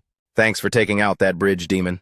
Now I can finally upgrade the subspace. If you're still willing to help me and my family, I'll protect your family too. After hearing those words, Uncle looked down and replied, Kim-san, Then he slowly put on his glasses, and with a bright smile he continued, "I'm bringing my wife and daughter along. Let's move out." Immediately afterward, Kim-sun's notification window appeared. Consume 100 magic stones to upgrade subspace to LV2. Current magic stones 116. Remaining stones after upgrade 15. Upgrading subspace 43%. Subspace reached LV2. Maintenance fee has been adjusted. Maintenance cost increased from 1 to 6 magic stones. With this upgrade, you can bring along up to 20 people. Additional ability. Allows you to store an item from a distance. Capacity 1 item. Kim-sun blurted out. The maintenance fee jumping to 6 is a bit steep, isn't it? I'll check it out later. More importantly, then another notification popped up. Someone is trying to enter. Do you allow Ojisan, Lee Jujong, and Lee Yongsu to enter? Kim-sun replied, accept. Then he looked back toward them. The whole family was stunned when they saw the subspace. Everyone was in total shock, exclaiming, "Oh my God." Kim-sun began showing them around the warehouse. Then he stepped over to a robot and called it out, excitedly introducing it to the family. Here, if you guys need any help while you're here, just call PAX. You can check all the items through PAX, and it can even handle transport if needed. Plus, there's fresh food in the center. You can check the ingredients there. Uncle's wife asked. You mean we can use all of this for free? These things are so expensive. We can really just use them like that, Kim-san replied nonchalantly. Yeah, everything here is infinite. The wife asked again, skeptical, what did you say? Kim-san cut her off and continued. Since everything in here can be cloned, feel free to use it all without asking me. For now, Uncle, get some rest. We'll head out in 30 minutes. I also need to check out some of my new abilities, Uncle happily replied. I'm ready whenever you need me. Kim-san grinned, turned away, and said, if you guys have any problems, don't be shy, just ask. The wife replied, thank you so much. Uncle looked down at his adorable daughter, saying, my little girl can finally play princess with her daddy again. Seeing the family so happy, Kim-san turned back to the notification window with excitement, saying, now let's see what new tricks I've got. Looking at the screen, new lines of notification popped up. Unlockable function costs 50 slots in subspace. Laboratory, a place where you can synthesize, decompose, and convert items within the subspace. Simultaneous transport, a LV1 storage space. Description, you can store objects inside your own private space. Capacity 1. Looking at this, Kim-sun thought to himself, my ability is a storage space. I can put things inside the pocket dimension, take them out whenever I want, and nothing can get in unless I allow it. Maybe this power evolved from my own skills, but after connecting to the logistics center, artificial space, and the OS, the awakening systems have all merged together, enhancing my abilities far beyond just simply opening and closing a storage space. As a result, there are many new functions. A prime example is delivery, where I can launch items at a speed of 100 km. Even just the storage space was already an insane ability, but after linking with the vehicle, it's become even more cracked. So I didn't even think that my ability could actually level up. Right after that, another notification appeared. Because storage space has leveled up, you can now store things directly in front of you. Kim-san was shell-shocked and thought to himself, so I can store things other than just PAX FC in the storage space. But wait, there's more. Can I really? Set up a whole laboratory where I can combine, break down, and transform items. Registered in the storage space. What does that even mean? Does it mean I have to fuse items into a single piece of gear? It costs 50 mana stones, but no matter what, it's clear that leveling up makes my ability totally OP. I want to check out all the new features, but unfortunately I'm low on mana stones, so I need to confirm one thing. Back when I first stored the PES FC in the storage space, I thought I was tripping and just blurted out that command by accident. But the PES FC really was completely stored in the storage space. If I can really put anything into the storage space, then what else should I store in here? Snapping out of his thoughts, Kim-san said with a dead serious face, Earth. The notification window immediately popped up, target detected. Would you like to store it? Kim-san coldly commanded, do it. After waiting for a while with nothing happening, the notification window suddenly updated with, unable to store Earth in space.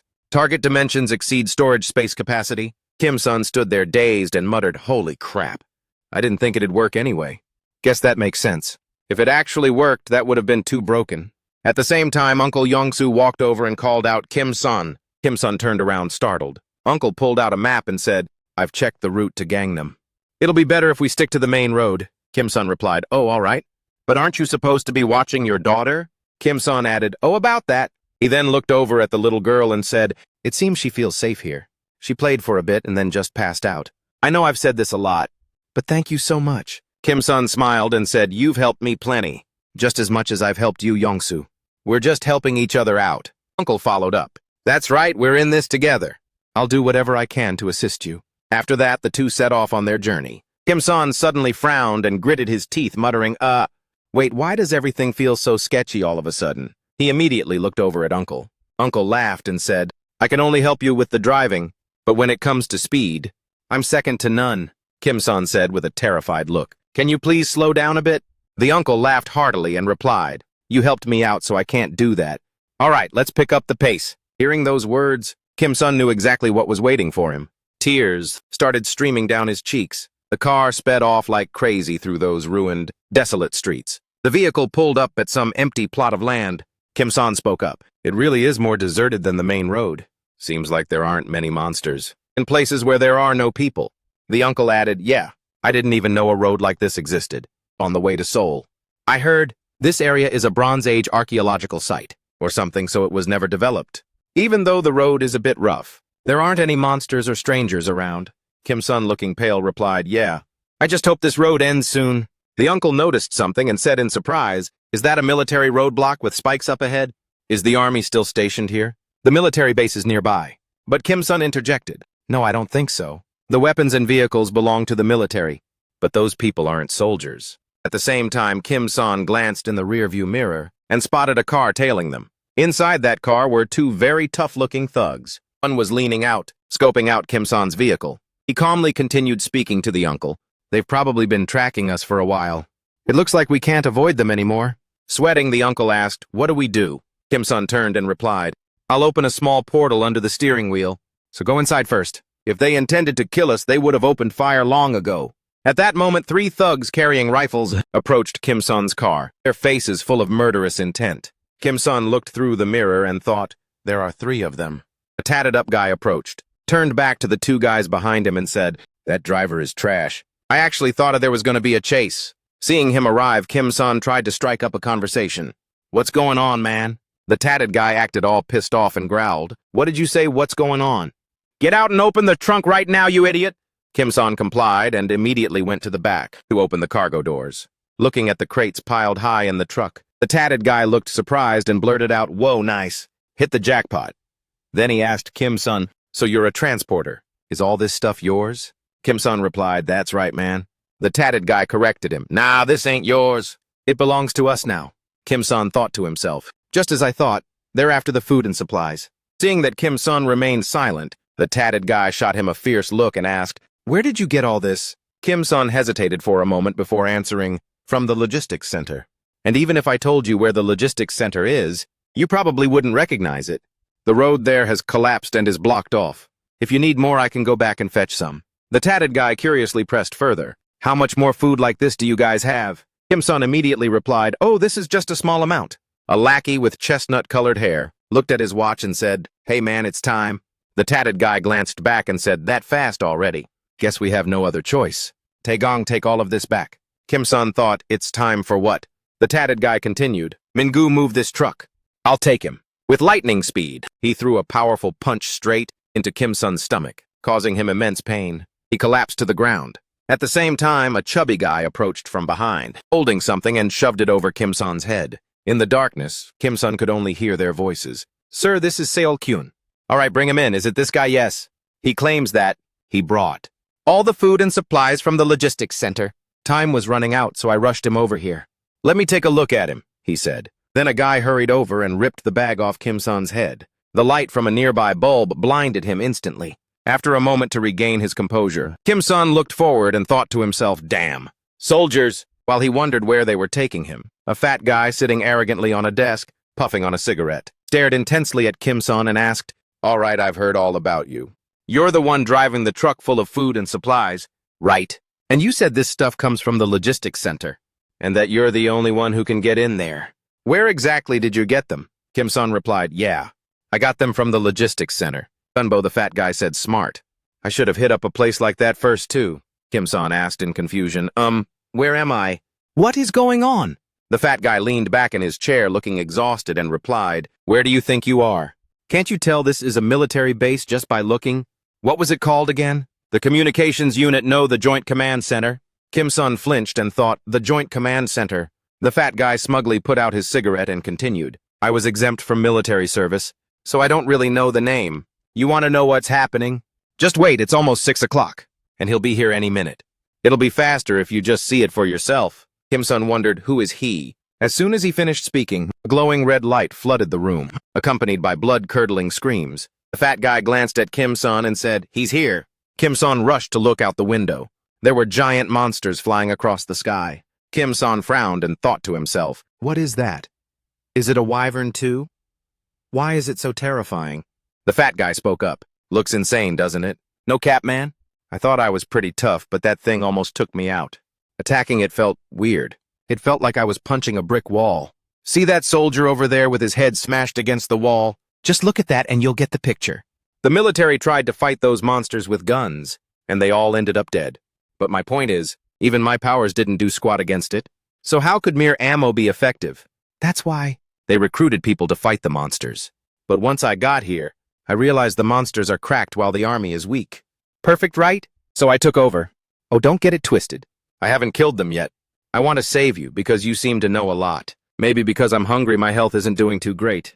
They'll probably kick the bucket soon anyway, but whatever.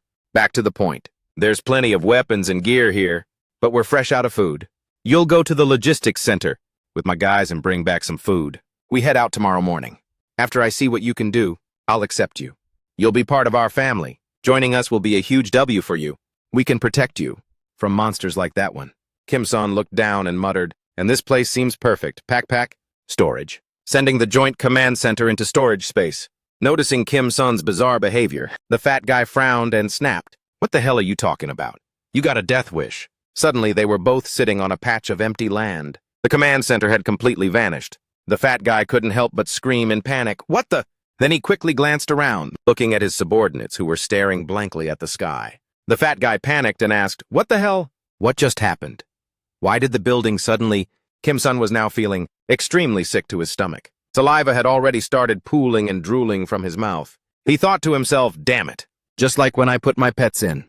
So putting items into the subdimension suddenly has side effects. I need to end this quickly. One of the henchmen looked at the sky in terror. Breaking into a cold sweat and trembling, he said, holy shit, they're here. In his sight, a swarm of monsters was now frantically flying toward them. Opening their massive maws, they growled, baring their razor-sharp teeth. Seeing that scene, the whole gang scrambled to run away. They bumped into the chair, sending Kim-sun tumbling to the ground. While running, the fat guy turned back and barked orders at his men. No, you idiots, kill the small ones first, then deal with the big ones later. Guns don't seem to do much, but maybe I can use my power. The fat guy then stopped in his tracks. Seeing his men had all deserted him, he cursed, damn it, you bunch of traitors! At that exact moment, a monster landed right in front of him. He shot a terrified glance, his face twisted in fear, with sweat pouring down his face, toward the monster. Behind his back, Kim-sun was helping someone into his subdimension. Kim-sun's status window suddenly popped up. An external entity is attempting to enter. Do you allow Han Hyung-ho to enter? Kim-sun confirmed, allow. And then feet began stepping inside. Kim-sun's face was pale from exhaustion. He gasped, I'm so dizzy. Glancing over at Han Hyung-ho, Kim-sun thought, I managed to slip away in the chaos. But there will still be consequences next time. After moving items into the subdimension, if this happens at a critical moment, it could be life-threatening. Looking back, the monster was staring intently at the two of them. Kim-sun thought to himself, wait, why is it staring right at us like that? Turning back to the fat guy, he was desperately trying to punch the monster's belly with his bare hands. With a face full of bitter rage, he screamed, Die, you damn lizard, I've leveled up, you know. My fists aren't as weak as they used to be. I'm no coward who's gonna tuck tail and run. Without giving the fat guy another second to make a scene, the monster clamped its jaws tight around his body. Inside the subdimension, seeing Kim-sun return, the middle-aged man rushed over in a panic. Kim-sun, are you okay, kid? Kim-sun struggled to answer, I'm exhausted. He then collapsed to his knees and replied, I'm fine, but... Seeing the soldier next to him, the man asked curiously, who is this? Kim-sun replied, looks like someone from the military. It seems he was tortured by those people out there. He's not in very good shape. Help me put him on the bed, uncle. After a bit of a struggle, finally, the two of them managed to get him onto the bed. The man noted with surprise, it doesn't look like there are any major wounds or bleeding. Was it because of those thugs outside? Kim-sun replied, yeah, looks like it. I didn't see it myself, but they said so themselves. From what I overheard when I found him, he was already in this terrible state, probably from starvation. If that's the case, it must be malnutrition. We should give him something to eat when he wakes up. By the way, there must be a new building in here now. The man turned and replied, "Ah, yeah, I was just about to bring that up." Then he pointed toward the outside and continued, "Suddenly right here." Kim-sun thought outside the window. The man asked, "What is that building?" From the outside, it looks absolutely massive. It looks just like a military base. Kim-sun also started to look just as bewildered. I mean, I did bring a military base in, but I didn't think it would be this huge, because I was blindfolded at the time, so I couldn't see what it looked like from the outside. The man whipped around and blurted out, "Wait, what?" Then Kim-sun pointed toward the bed and said, "I need to check one more thing. Could you keep an eye on this guy for me, uncle? I'll be back soon." The man replied, "Of course I can. Go ahead." After Kim-sun walked away, the man wore a look of utter confusion. Thinking to himself, he brought an entire military base in here. What on earth is he planning to do? Kim-sun grabbed his bike and took a ride round the military base area. With a pensive expression, he thought, there are countless ways to utilize this military base. Guns, ammo, explosives, gas masks, even military vehicles. It's the perfect place to survive the apocalypse. However, just like the logistics center, in my subdimension, using it is a bit of a hassle. In the logistics center, the pets handle everything, and I can get anything delivered. But this place isn't a logistics center. The guns are in the armory, the ammo and explosives. If I need anything, I have to go get it myself. But the problem is actually finding where they're stored. When I was blindfolded, I didn't realize this place was so massive. Holy crap, it's even bigger than the pack. Even if I find the weapons and ammo, the problems don't end there. The one using the gun would be Uncle Yong-soo, someone who's never had any combat experience. After explaining his plan to Yong-soo, the man looked visibly excited. He hopped on the bike, pedaling around while saying, "Just let me help out." Kim-sun said, "Wait a bit, let me go get some more ammo to load up." He thought to himself, when will I ever get those guns? From the armory and the bullets from the crates. Even if I do get them, I don't even know how to assemble them. Snapping out of his thoughts, Kim-sun said, "But the important thing right now is, the supplies in this military base aren't infinite. Just like with the logistics center, I need to be way more careful when using weapons. I still need a ton of practice." Suddenly, Pax flew over and said, "That's not correct. The subdimension is programmed according to the AI Pax logistics system. Therefore, the recently added Sector 2 is also considered a type of warehouse." Hearing this, Kim-sun slammed on his bike brakes. He looked up with a curious face and asked, "Come again?" Pax continued to explain, "The system is currently being categorized. Once the process is complete, you will be able to use the items in Sector 2, just like you do with Sector 1. Then he hurriedly pedaled his bike to stop Pax and asked, "Wait, does that mean guns and ammo can be duplicated and delivered outside, just like the goods in the logistics sector Pax?" Pax replied, "That is correct. However, as I mentioned, the process is not yet finished, so they cannot be used at this moment. The progress is currently at only 0.81%. Kim-sun quickly asked, "Then how long will it take?"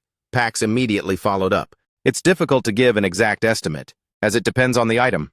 However, if there's an item you'd like to prioritize, you can have it completed first. Do you have any specific requests?" Kim-sun's eyes lit up as he replied, "Guns, ammunition, grenades, vehicles, and fuel." Pax then said, "These items will be prioritized for completion within 10 minutes. Kim-sun quickly asked, "Oh, can we block other people from using these things?" Pax answered, "Understood. I have placed a ban order on these items." Kim-sun replied with satisfaction, "Very good." On the other hand, he was thinking to himself, "It's not that I don't trust Yong-soo or his family, but I'm not so sure about that soldier yet." Stepping toward the subdimension portal, Kim-sun said, "All right, now that I have weapons and a vehicle, hopefully things outside will be okay." Looking through the subdimension portal, a pack of monsters was tearing apart the fat guy's corpse. He blurted out, "Looks like things aren't quite settled yet. There are still so many of them, and I don't plan on losing to that big-ass one over there. The only option is..." A moment later, brand new gloves were pulled on. The man said to Kim-sun with pure excitement, "Whoa, it's been ages. Not since my days in the reserves. Have I finally gotten to shoot again?" Kim-sun immediately grabbed a semi-automatic rifle and instructed the man, "I've packed plenty of ammo boxes in the bin. There are 10,000 rounds per box. If the gun jams, just grab a new one. It would be great if the ammo boxes came with the guns, but that's not how the system works. By the way, you know how to shoot, right?" The man picked out an AK-47 and said, "What kind of nonsense is that? Finally, the time has come for me to show off my skills. Just watch and learn." Bullet after bullet from the man's gun riddled the monster with holes. Shell casings and empty magazines cluttered the floor. The man went wild, flexing his marksmanship. He fired so much that the barrel was literally smoking. After a while, they both stopped. The man wiped the sweat from his brow and said, Firing that fast for the first time was pretty tough.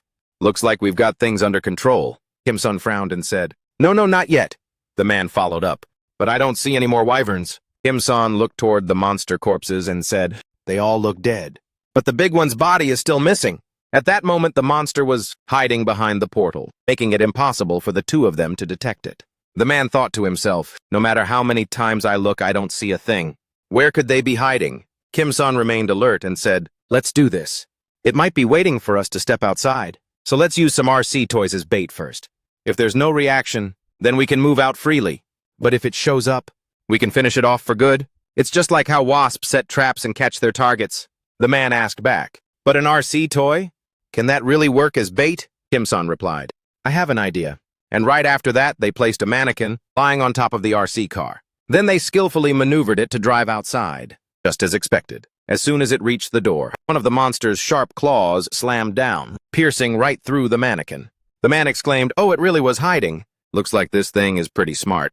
Immediately after it poked its massive face in, with eyes full of rage, staring into the subdimension, it growled in anger. Kim-sun quickly raised his gun to aim, not forgetting to tell the man, Shoot, uncle! Instantly volleys of bullets were fired, slamming directly into the monster. They created an incredibly bright flash of light. A moment later, thick white smoke billowed up, covering everything in the vicinity. Suddenly, 2 spots of light appeared within that white smoke, shining like car headlights. In a flash, the monster lunged forward, but it was blocked by the subdimension's barrier. Surprised, the man blurted out, Why is it still completely fine? At the same time, Kim-sun thought to himself, Is it immune to bullets? Could its skin really be that thick? Snapping out of it, Kim-sun said to the man, Wait, if you think about it, something is very weird.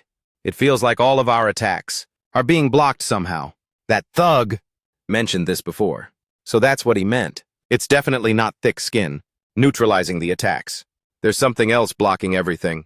He cut off his train of thought. Kim-sun suddenly remembered the grenades. Without a word, he hurled them right in front of the monster's razor-sharp claws, leaving it completely bewildered.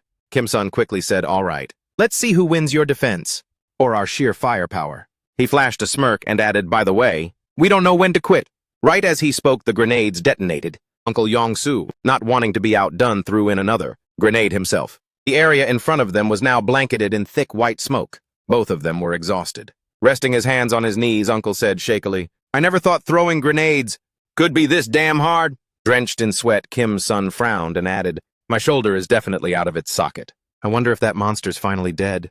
Just as he finished the sentence, the white smoke began to clear, revealing a pair of glowing eyes, staring intently at the two of them. It raised its lethal claws to attack them, but was once again halted by the subdimension's barrier. Kim-sun thought in disbelief. After taking all those grenades, its skin is only slightly scratched.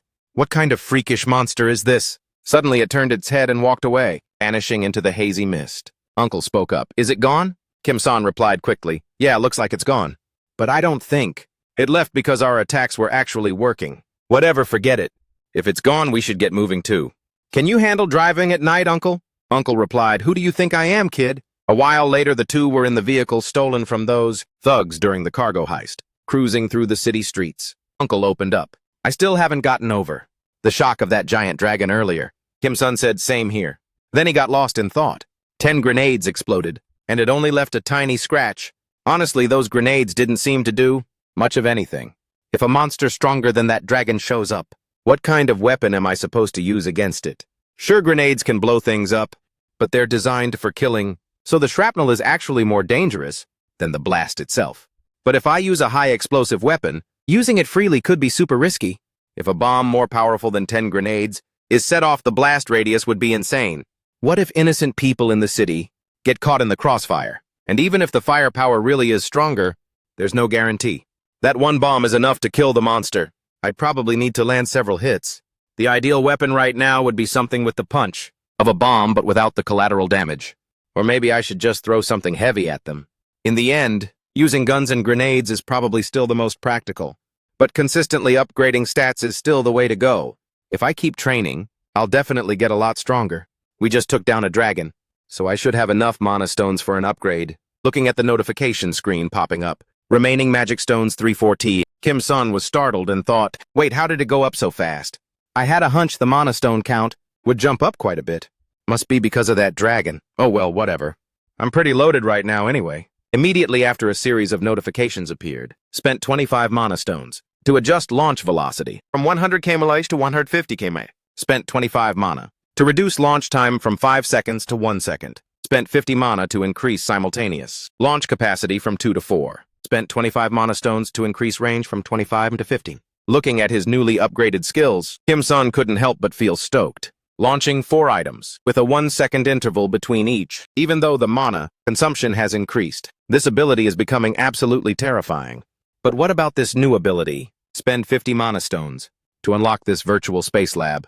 I've been wondering what exactly this skill does. I want to test it, but I should probably pull over first. Kim-san quickly turned to the man and said, Yongsoo, there's something I need to check real quick.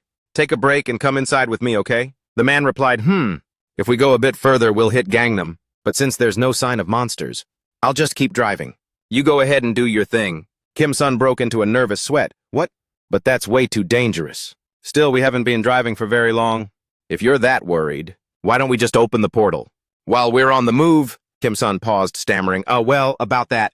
After looking outside, at the ruined skyscrapers, and the cold, eerie gloom, Kim-sun agreed that actually seems doable. Uncle Yongsoo smiled cheerfully and said, if anything goes south, I can just hop into the portal too. Don't sweat it, go ahead and check it out. At that, Kim-sun opened the portal door, stepped inside and said, all right, I'm heading in then. Setting foot inside, Kim-sun walked in looking surprised. On the surface there's nothing special about this place. It just feels different from the normal dimension. He then opened his status window. So what's this ability, synthesis and decomposition? Kim-san stood there pensive, rubbing his chin and said, for example, synthesis means I can register a rifle with a magazine already attached as a single item. Right, Beck replied. That's right. Kim-san looked up and asked, conversely, decomposition means I can register a grenade with the safety pin already pulled as a single product. Beck confirmed it once more. Exactly, but if I register it like that, won't it just blow up? Beck then explained, products registered in the virtual space exist only as data in the warehouse. Because of that, unless they are activated via dispatch or order, no physical processor will occur. As if his brain just got a total system upgrade, Kim-san said. That works then. Let's register the grenade with the pin and clip already removed. A requirement of 15 mana stones appeared to register the new product. Right after that, Kim-san pulled up his status window and thought, I can't create anything to take down a giant wyvern yet. But this is already a huge win. By the way, should I also register a rifle with the mag already in taping? 2 mags together for faster reloads. Is a pretty sick idea too. Wait, if this works, I can practically forge entire weapons. What else? Something more powerful than a bomb, but without levelings everything around it. Then, in an instant, cars were stacked on top of each other right in front of Yongsoo, leaving the man absolutely floored as he gasped. How did someone use a cars to build a wall? Who on earth did this? At that moment, Kim-san stepped out from the portal. Kept you waiting, didn't I? Startled, the man replied, Oh, Kim-san. No, there were no monsters, so I haven't been waiting long. But we've got a little problem here. Kim-san acted clueless and listened intently. Someone blocked the entire road with these cars. Yeah, looks like there's no way through, Yongsoo said worriedly. I guess we have to turn around. Kim-san casually replied, No need for that. I just whipped up a new weapon. Yongsoo asked, stunned. A new weapon? Instantly, a mass of dumbbells fused together, flew out from the spatial portal at a devastating velocity, slamming straight into the cars, creating ear-splitting explosions, and simultaneously ripping the vehicles apart, sending debris flying everywhere. Staring at the battlefield before him, Yongsoo couldn't believe his eyes. He even had to take off his shades to get a better look. With a look of pure shock, he asked, Yo, Kim-san, what on earth did you just create? Right now, on the other side of the car wall, after witnessing the scene of cars being tossed aside one by one, a weathered old man asked his companion in a daze, What's going on over there? Is the wall collapsing? The man beside him replied with a worried look, That wall has stood firm until now. It shouldn't be able to come down that easily. Suddenly, something caught the man's attention. A vehicle with bright headlights was slowly emerging from the screen of dust and smoke, then came to a stop right in front of the two of them. The two trembled and cried out, What now?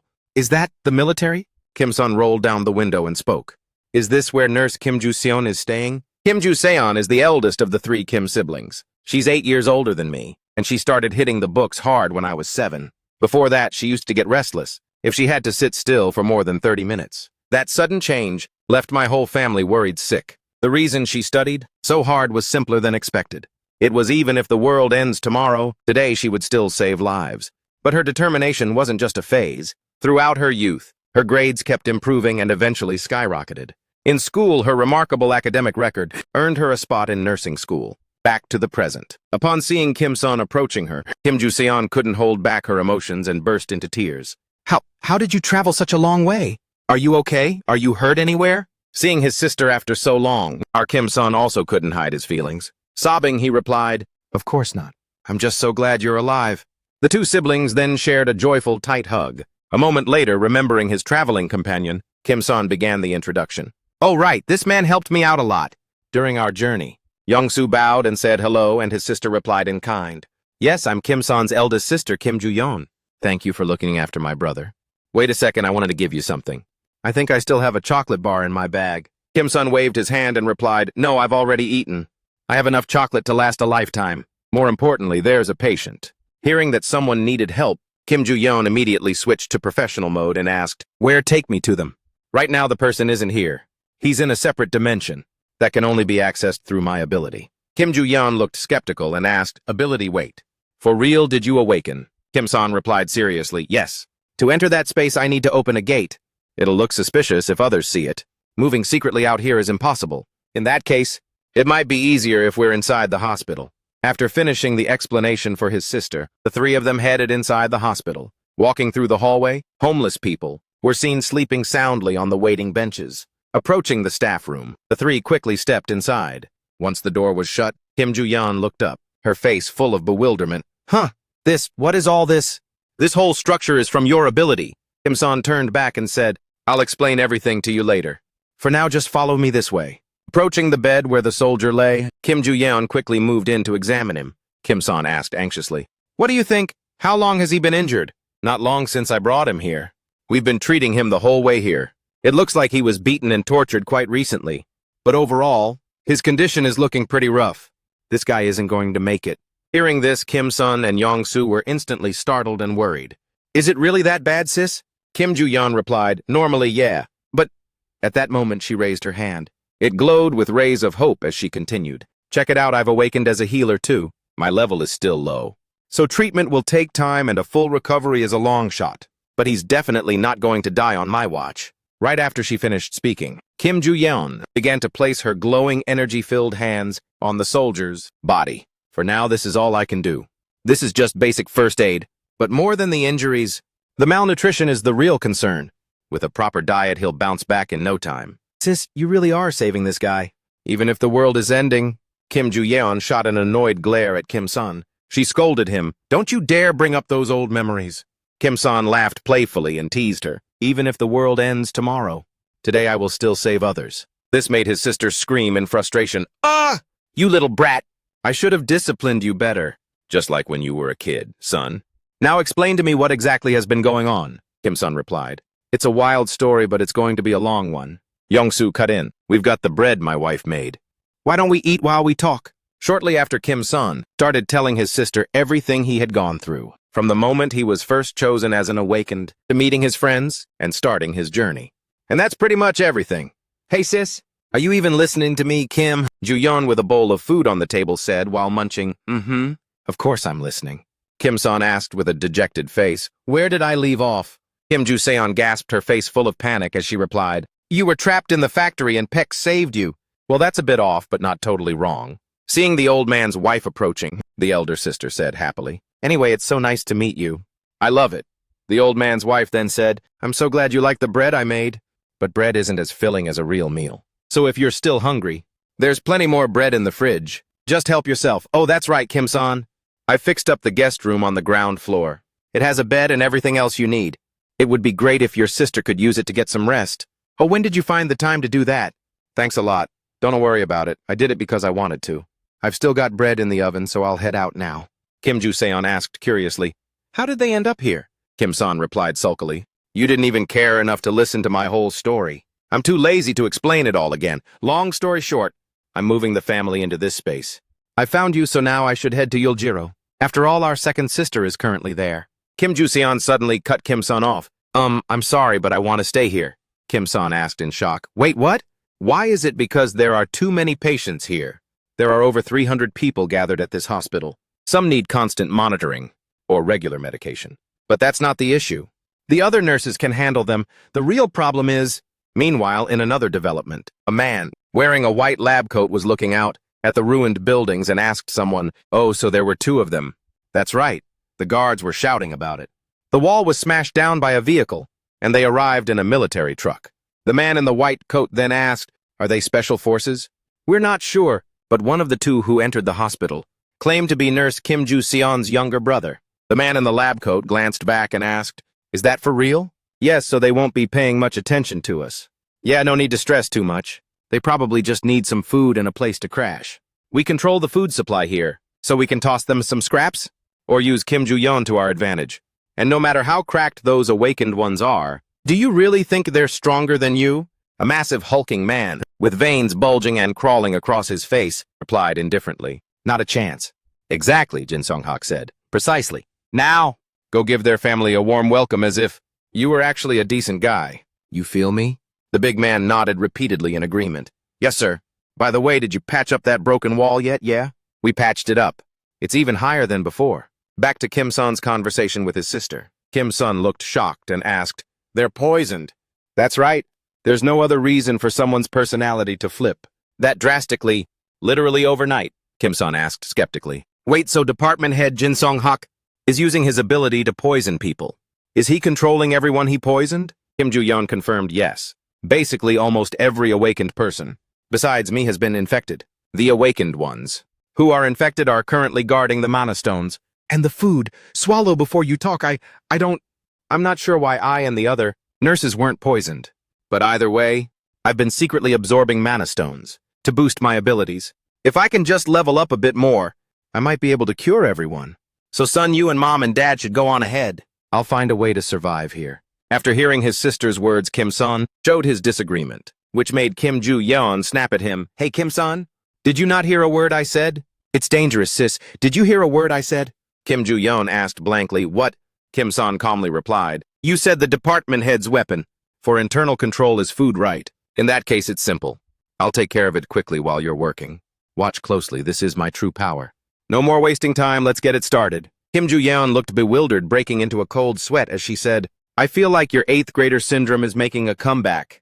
But just a few seconds later, Kim Ju-yeon was forced to think otherwise as she witnessed the staggering sight before her eyes. A massive supermarket's worth of crates filled with food and groceries, piled into heaps gradually appearing. They were even scattered all over the place. The scene shifts to a certain room. Jin Seong-hak, with a stern expression, questioned someone. "I came here because of an emergency report. Is Nurse Ju-yeon's brother really distributing food?" The man in the blue shirt replied, "Yes, and it's a massive amount." Jin Seong-hak let out a sigh of relief and said, "And here I thought it was something serious." He waved his hand dismissively and said, "No need to worry too much. They only managed to hijack one military vehicle, so how much food could they possibly have? Sooner or later, they'll get robbed of their supplies. When they run dry, they'll have to beg us for a share. They should have hidden and rationed it instead of sharing."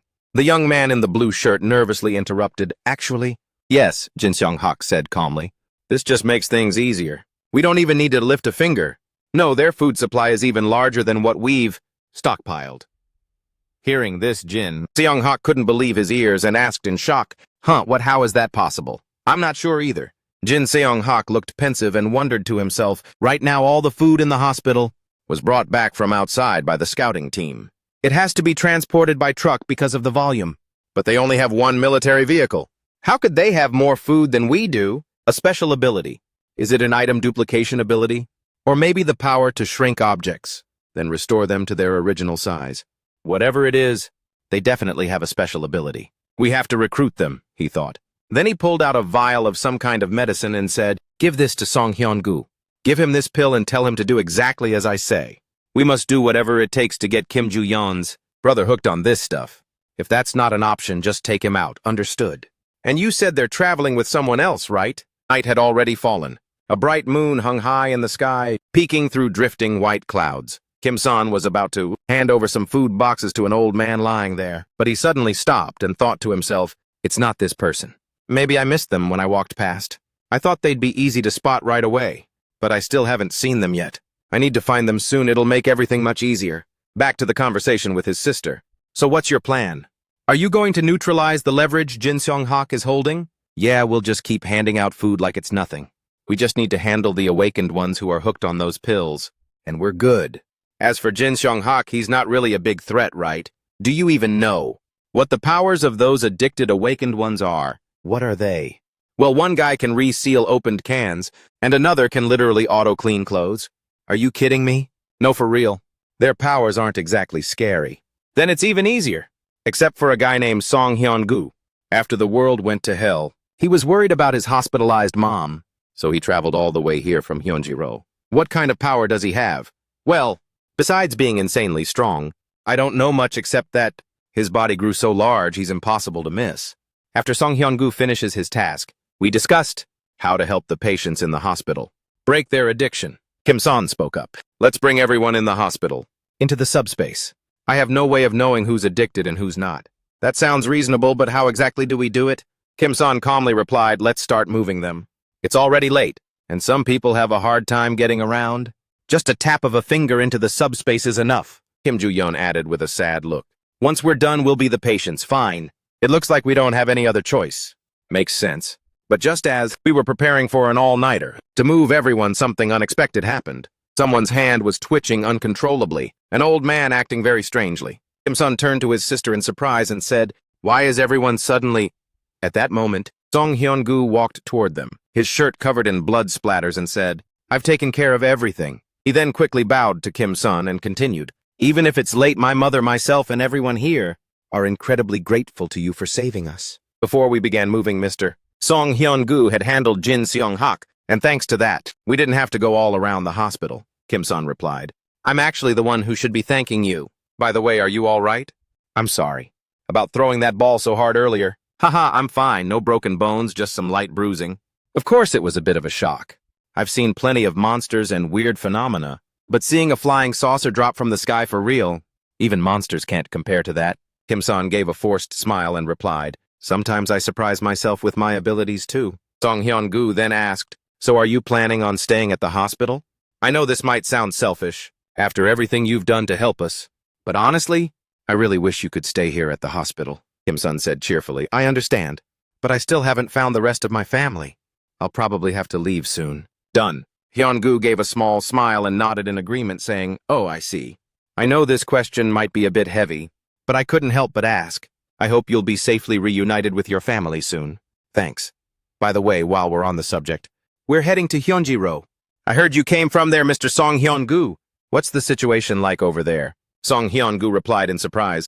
It's probably impossible to go there right now. The next day, when the sun was high in the sky, the blazing sunlight beat down, clearly illuminating the specks of dust, floating everywhere. Toolboxes and various pieces of personal gear were neatly and tidily organized. Done. Hyun-gu spoke up. I'm so grateful for the food you provided for the hospital, as well as all the supplies. Truly thank you again. I'll find a way to repay this debt no matter what. Kim-san shook his hand to say goodbye and said, I hope to see you and everyone from the hospital again. Yes, I'll do my best to survive until then.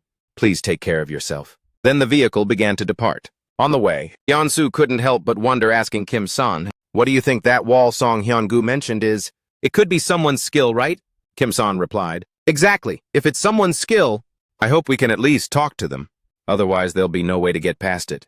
It sounds unbelievable, remembering Song Hyun-gu's words, but when I left Hyunjiro, a giant wall had risen between Hyunjiro and Namsan. Yeah, it sounds crazy to describe it like this, but it grew right out of the ground, like a toddler's teeth erupting.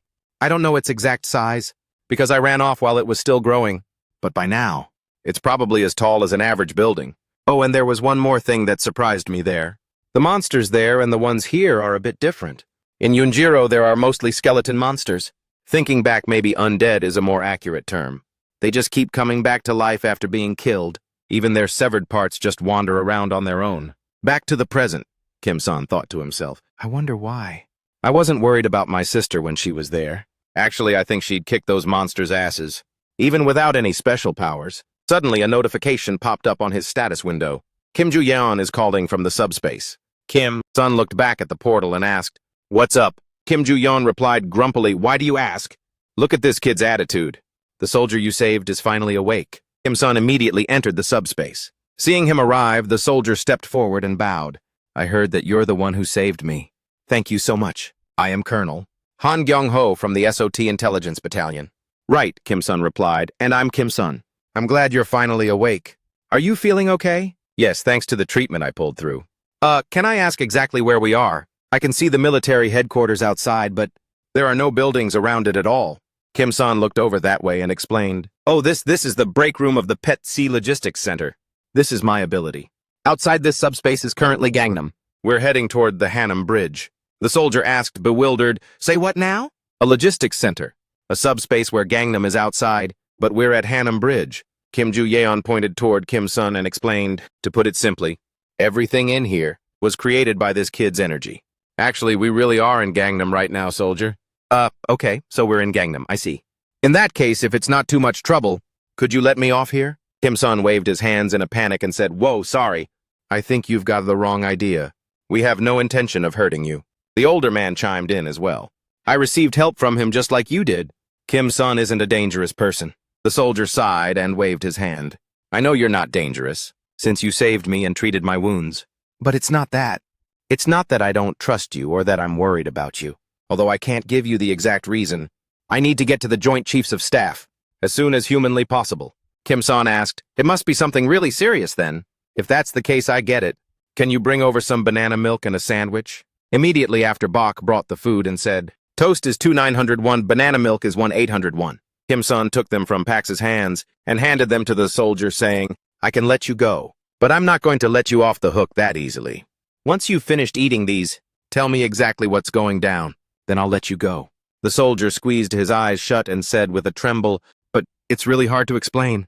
Oh, sounds like you're not a fan of toast. Well, how about this instead? In an instant, a pizza, along with several other delicious dishes, appeared before him. The soldier couldn't resist and started scarfing it down, eyes wide as he began to talk. One day, out of nowhere, creatures from another world started appearing, all over the world, at the exact same time. When I say creatures from another world, I don't just mean monsters, bugs, or animals. Plants and even whole mountains just cropped up. These things attacked everything in sight, humans, animals, and even other invaders from that world. They didn't spare a single thing. While dealing with the monster wave, the government also started recruiting awakened ones. They formed a new unit, made up of those recruits. The awakened units were very effective at handling the monsters. The area where my unit was stationed near, Huajin and Anyang, seemed to have finally reached a point of stability. The problem was, until that thing showed up. Grenade launchers, or cannons. Nothing could lay a finger on that dragon. We kept calling for backup from the units, the army near Hwacheon and Anyang, but both places were on the brink of being wiped out by similar powerful monsters, and there was radio silence from HQ. It was weird we could still reach Hwacheon and Anyang during the monster fights, but not a single report was sent from HQ. In the end, we had no other choice, being relentlessly chased by monsters. Many comrades were dead or wounded, and we recruited awakeners to fight back as we moved forward. After many days on the move, we finally arrived, and just as we suspected, the headquarters was abandoned, and the reason soon became clear. While searching through the National Communications Command, we found several documents. In those papers, the word coup was written. After that, I tried to reach the Joint Chiefs of Staff, but the dragon caught up to me. And to make matters worse, some awakeners killed the soldiers and seized the and it seems the First Corps is blocking the government's efforts to rally the troops. Right now, it looks like the commander of the HQ is also on their side. They must be carrying this out under the radar. I need to report this ASAP. After hearing the story, Kim Seon waved his hand aside and said, A coup in the middle of all this. I get it. Regardless, we have to get to Yeonjiro. I'll drop you off once we cross the Han River Bridge. Let's go as far as we can together. The soldier nodded and said, I'm fine with getting off right now. Thank you for your concern. Kim Seon and Yong Su stood up immediately, walked toward the spatial gate, and said to each other, Just get some rest. I'll go as fast as I can. Shall we? Kim Seon added. Not at top speed, just a bit faster. What do you mean Kim Seon time is of the essence? We have to go as fast as we possibly can. The soldier began to feel suspicious and wondered to himself, thinking back, if he was the one who saved me, he must have run into that dragon. How? Could he escape that persistent creature? It's hard to tell just by looking at him. Wait, what is that? Monsters up ahead, up ahead. Then in an instant, a stack of weights shot out from space, blasting the monster away right before the soldier's eyes, leaving him stunned and questioning. Dumbbells, seriously. The stacked weights were fired at the orc, cutting off the soldier's train of thought. Kim Seon then gave Pax an order, bring out military vehicle number 1. Pax immediately took the command and quickly brought the vehicle out. The soldier watched the hazy scene unfold before him, unable to believe his eyes, thinking. An old military truck. Kim Seon turned back to the soldier and said, "Go ahead and finish your meal, then get some rest. We'll be there soon. But I'll keep the portal open, so everyone can see what's happening outside." The soldier was completely rattled, thinking, firing a stack of weights, and then summoning a whole military vehicle? What kind of crazy ability is this? Am I seeing things? A moment later, an orc was taken down by the massive stack of weights, knocking it backward. Witnessing them get picked off one by one right in front of him, the soldier leaned out of the spatial gate curiously, thinking to himself, what even is that? Maybe my eyes were just playing tricks on me earlier. He couldn't trust his own eyes anymore. But no, I definitely saw that right. Launching heavy objects at high speeds to attack monsters. He can fire up to 4 a second, and even adjust their direction at will. What's more, he can retrieve them after they're fired.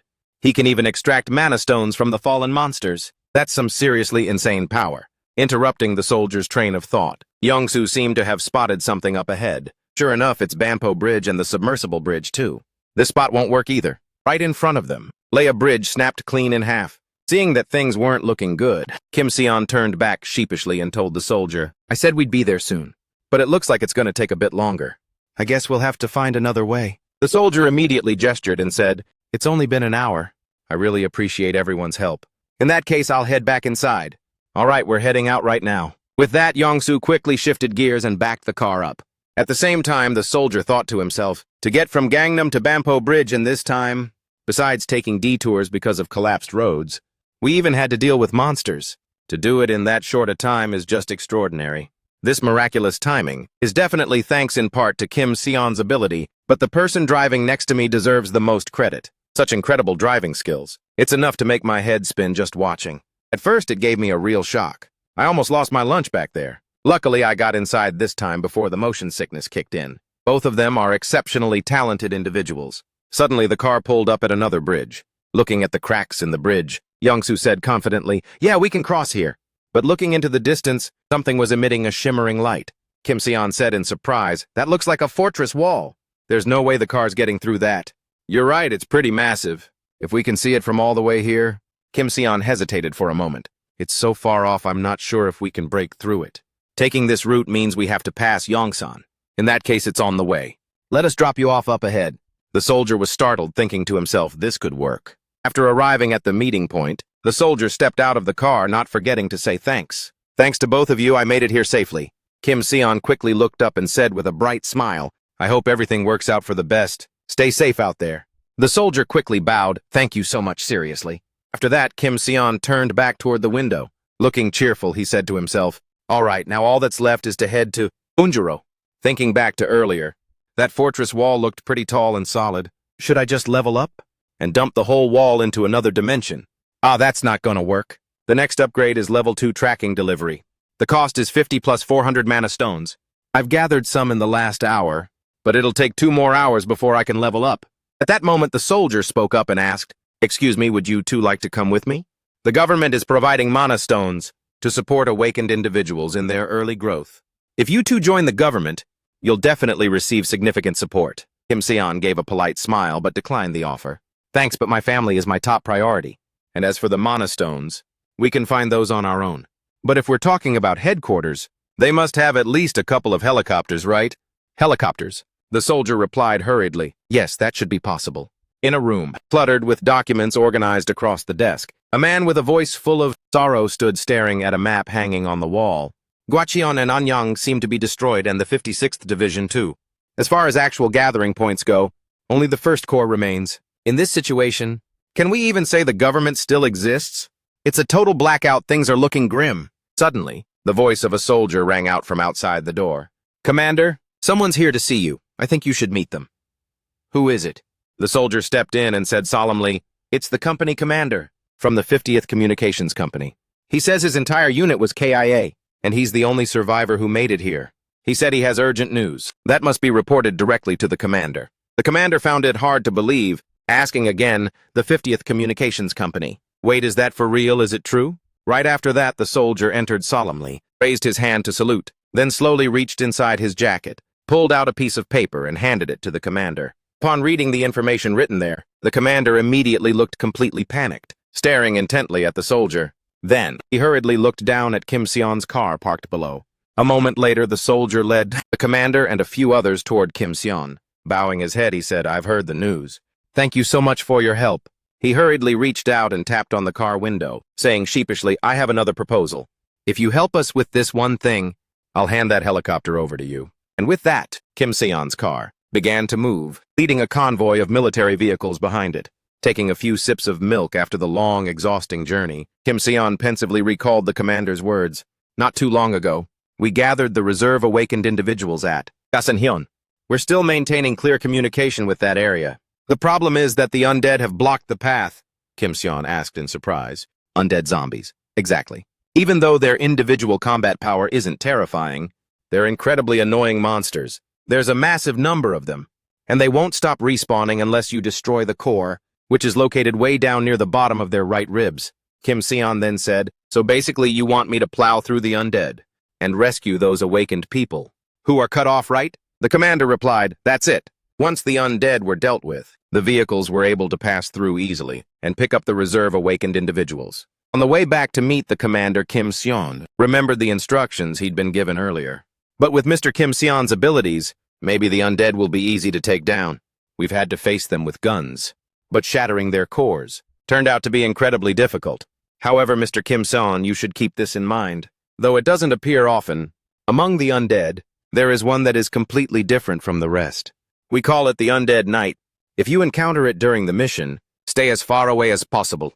Even if you have to take a hit, you must retreat, because normal attacks have absolutely no effect on it. Snapping out of his thoughts, Kim Seon said to Yongsu, "Let's do this anyway. I haven't had a chance to get a good look at that fortress wall yet." After driving for a while, the two of them were stunned when they saw something blocking the road ahead. An undead creature clad in full-plate armor, wielding a sharp sword and a shield, stood tall, barring the path while letting out eerie, distorted sounds. Kim Seon said in shock, "A skeleton is talking, no way." The mighty undead monster thrust its sword into the ground, pulled out a mana stone, and without hesitation crushed it in its hand. It glared at the convoy with a face full of rage. "It is an honor to meet you, dweller of the other world. I am one of the 12 knights who serve the Night King." Kim Seon was startled. "You crushed that mana stone, and suddenly you can understand our language. Can mana really be used like that?" The undead monster spoke arrogantly.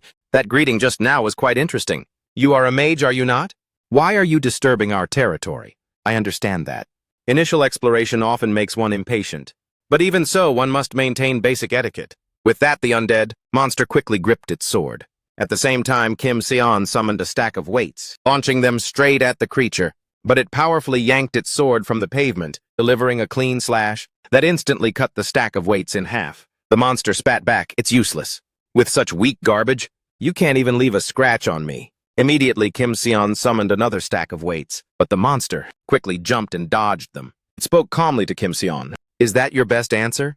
Seeing that his current approach wasn't working, Kim Seon decided to summon multiple stacks of weights, hurling them all toward the monster. But the creature remained perfectly calm, using its shield to swat one stack aside, sending it flying off course, before instantly closing the gap with a dash. It charged forward, slicing the remaining weight stacks in half. Then it lunged straight toward Kim Seon's car. Youngsu broke into a cold sweat, stammering, Boss, that thing is coming right for us." Kim Seon couldn't believe his eyes, either, thinking in a panic. It sliced through a 500-kilo weight like it was butter, seriously.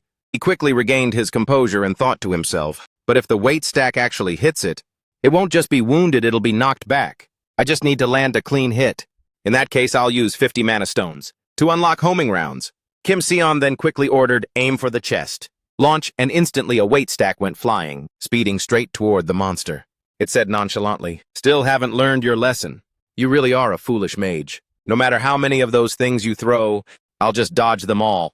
Just as the monster finished its arrogant boast, the weight stack slammed directly into its body. Like a raging bull, it drove the monster backward, with enough force to tear up the pavement. The monster spat out an excuse. "Don't get cocky, that was just a slip-up." Immediately after, another object suddenly appeared right in front of the monster's face. Shocked, it thought, "What is this? I didn't see anything coming." And the ball slammed into its face, knocking the monster flat on its back.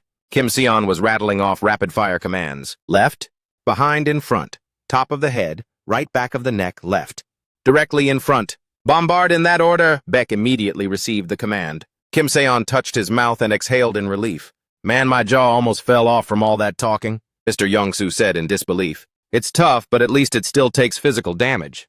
Thank goodness, we're safe for now. I owe my life to you. Kim Seon replied, no. It's not over. That skeleton knight is even more durable than a giant wyvern because of that armor. And with the way he uses that sword and shield, to be honest, he's scarier than a wyvern. At that moment, the monster was now taking a relentless barrage of attacks from every single direction. Taking advantage of the opening, Kim Seon turned to Young-soo and said, he's completely disoriented right now, but I don't know how much longer this will last. While he's still dazed, have everyone retreat first. Young-soo immediately caught on. Got it. But suddenly, as if he'd spotted something, old man Young-soo said tensely, it looks like more debris is flying off than before. Kim Seon immediately leaned forward to get a better look and said, you're right. He then flashed a satisfied smirk and commanded, unleash attacks on the main pillar from left-right, front and back all at once. In an instant, weight stacks summoned from the subspace slammed into the monster, triggering a massive explosion. The impact blew the monster into 1,000,000 pieces. The cracked skull lay sprawled out on the road. Using what little dark energy remained, it sneered, impressive mage, but don't think for a second that this is over. We are eternal, all for the Night King. At that moment, several mana stones appeared and drifted into Kim Seon's subspace. As the stones entered, a notification window popped up with the details. You have received 2 greater mana shards and 1 enhancement stone. Witnessing the terrifying scene that had just unfolded, the soldiers in the vehicle behind them were absolutely shell-shocked. I can't believe it. He actually took down the skeleton knight, the one that didn't have a scratch on it, even after taking a direct hit from a tank. Then the awakened individuals in the back of the truck also started to stand up, shouting that Kim Seon had defeated the skeleton knight. Back at the commander's headquarters, the moment the commander saw Kim Seon approaching, he exclaimed, I specifically told you to retreat immediately if you encountered a skeleton knight. I emphasized that so much, and yet here you are having wiped it out entirely. There's simply no other way. Please join us. No, for now my family is my top priority. Fine, then after you've rescued your family, I'll need to give that some more thought. The commander expressed, then once you've rescued your family, please reconsider. We consider you a vital ally. I hope you understand that. Now let me lead you to the helicopter we have standing by. This way, please. Kim Seon's expression suddenly darkened as he thought, I feel like they have massive expectations of me, which is actually putting some pressure on me. Sure, I managed to take down a skeleton knight, but to be honest, winning was just pure luck. If there had been even one more of them, I definitely would have been totally wrecked. There's no doubt about that. And the biggest problem is, there are at least 11 more guys just like him. Taking heavy steps up the stairs, Kim Seon wondered. He claimed to be one of 12 knights, but he didn't actually die even when he died? What's that about? And the Night King must be way stronger. The heavy caliber rounds I prepared so carefully barely even left a dent in him. Meanwhile, the bowling balls actually cracked his armor. Are bowling balls really stronger than heavy caliber ammo? That makes 0 sense. No law of physics works like that. Wait if I think about it. These monsters never followed any logic anyway. The commander interrupted, speaking of which, I heard from Lieutenant Colonel Han Gyung-ho that you were planning to head to Yuljiro. Kim Seon blinked in surprise and replied, yes, that's right. The commander continued, as you've seen, there's currently a towering fortress wall at Yuljiro. Our military once deployed a unit to investigate its source, but we've currently lost contact with them. Right now we can only scout inside the fortress from the air. And fortunately, we've seen signs of human activity. The soldiers seem to still be safe, so I'm confident your family will be just fine. Kim Seon replied happily, thanks for the encouragement. On the other hand, he was thinking, wait, I totally forgot. Actually, I was never really worried. After all, my sister is more of a beast than any of those monsters anyway. Approaching the rooftop door, the commander spoke up. Oh, right, we've discovered something strange recently. The top of the fortress wall is slowly closing in, as if it's forming a dome. We're not sure if it will seal off completely, but luckily you'll make it there in time with the helicopter. He opened the door and stepped out. We've arrived, sir. Looking at the aircraft in front of him, covered in scratches and looking completely beat up, Kim Seon thought, is this thing actually safe? It looks like a total clunker, but as long as it flies, it's fine. The commander pointed in a different direction and said cheerfully, not that one. The helicopter you'll be using is over there. Kim Seon's gaze followed the commander's hand, where a sleek, glistening helicopter caught the light and dazzled his eyes. Young-soo couldn't hide his excitement, staring with his jaw dropped in awe. The commander said with a smile, this is the helicopter, loaned specifically for the 2 of you. A ride like this is the least you deserve. When I called you both reliable allies, I wasn't just blowing smoke. Youngsu interrupted, beaming. No kidding. A Black Hawk is a bird even a 3-star general would have to pull strings to use. To let us borrow this in a situation like this is truly touching. I'm already itching to get behind the controls. The commander turned to Youngsu and said, I was actually about to ask who would be piloting. So you've flown helicopters before, Mr. Youngsu? No wonder you know so much about them. Youngsu glanced at his status window and quickly replied, Not at all, this will be my first time. However, it says I can fly it with just 50 mana stones. At that moment, the status window displayed, Master Driver. New vehicle detected helicopter. Unlock flight capability for this vehicle for 50 mana stones. Youngsu then added hurriedly, Oh, my skill is called Master Driver, so I'm basically a pro at driving anything. I was just thinking about leveling up, but it's asking me to register instead. Kim Seon asked, Register, what do you mean? Youngsu explained, Yeah, exactly. It seems like I have to register before I can operate any vehicles. I've never driven before. It's not about leveling up, it's a registration thing. Kim Seon thought to himself, No wonder there wasn't a skill upgrade notification. Suddenly, the commander stepped forward and said, Please wait a moment, both of you follow me.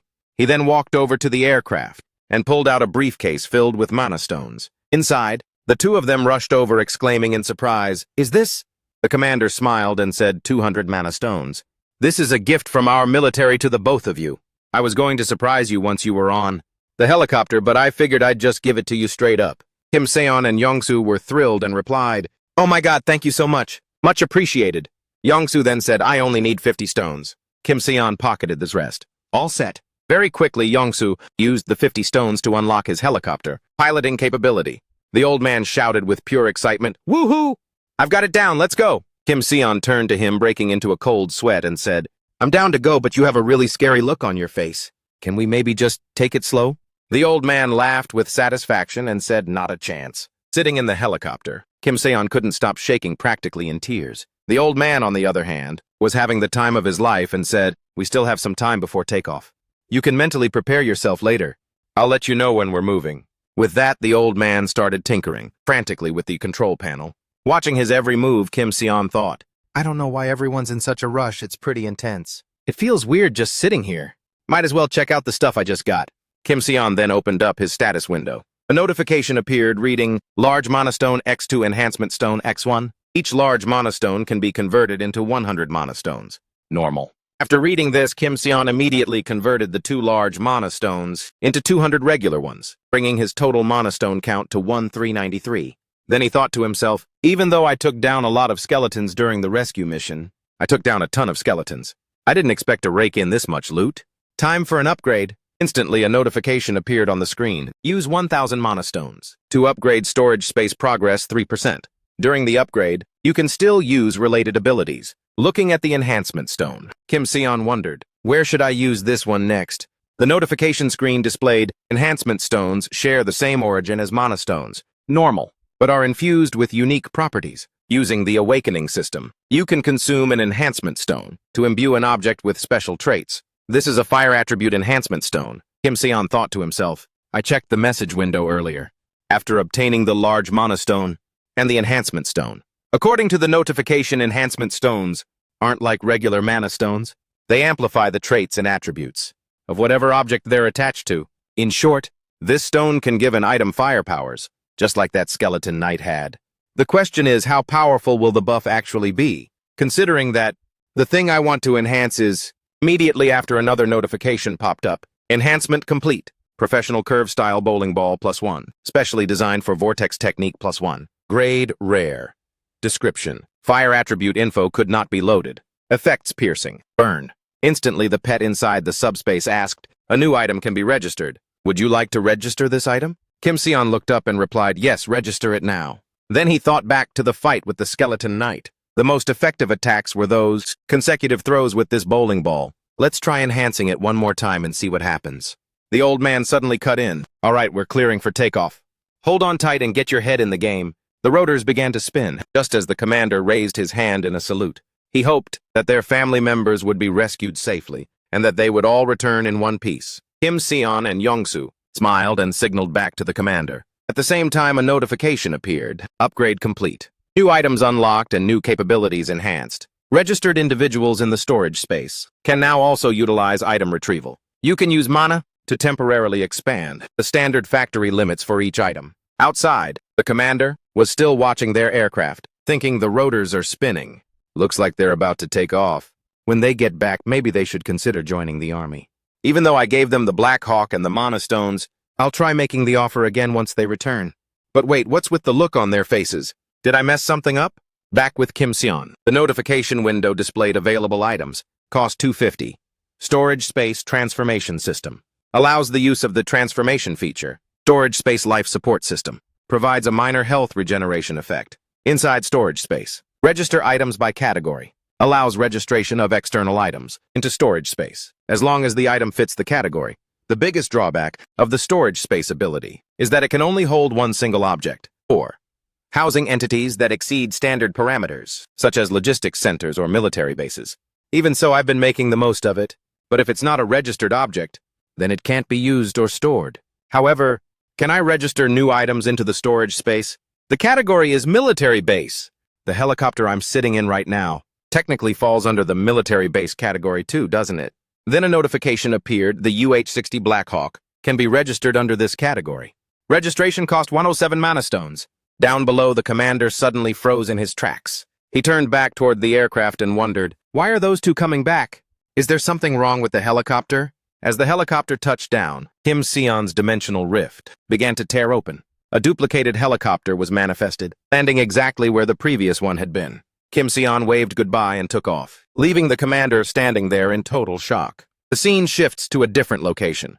Walls are closing in to form a dome-like structure. Inside a hall bathed in an eerie blood-red light, a figure sits on a distant throne, emanating a powerful aura. It looks incredibly majestic. It's a skeleton, wearing a crown upon its head.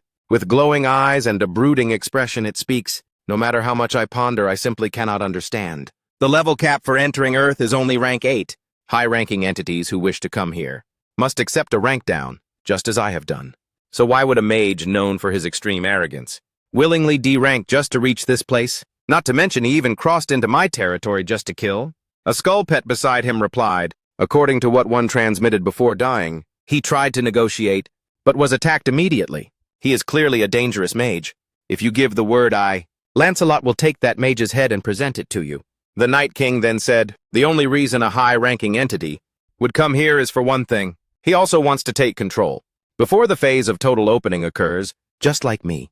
If that's the case, as you say, it would be wise to eliminate him. But because of what's happening outside the city, there's no need to rush for now. More importantly, we must focus on the harvest. It's a shame one is dead, but the enhancement stone can be recovered. Everything is almost ready. Immediately after the harvest, take out that mage at once. The skull pet replied, yes, my lord. However, it seems the humans have entered the city. The Night King spoke. Probably just those noisy toys again. Just leave them be. The dome will be erected shortly. Camelot has simply gained a little more bait. Back to Kim Seon's aircraft. It seems they've reached the city wall's location. Kim Seon looked down at the handiwork below and thought, the destructive power of this thing seems even stronger than the original pillar. Right thinking back. I should have just enhanced the original pillar already. And Yongsu suddenly interrupted, hey, Kim Seon? We're almost at the designated location, but we can't land right now. If finding a landing spot is too difficult, I can use the item retrieval function to... Yongsu looked down and explained that, it's not that, but because...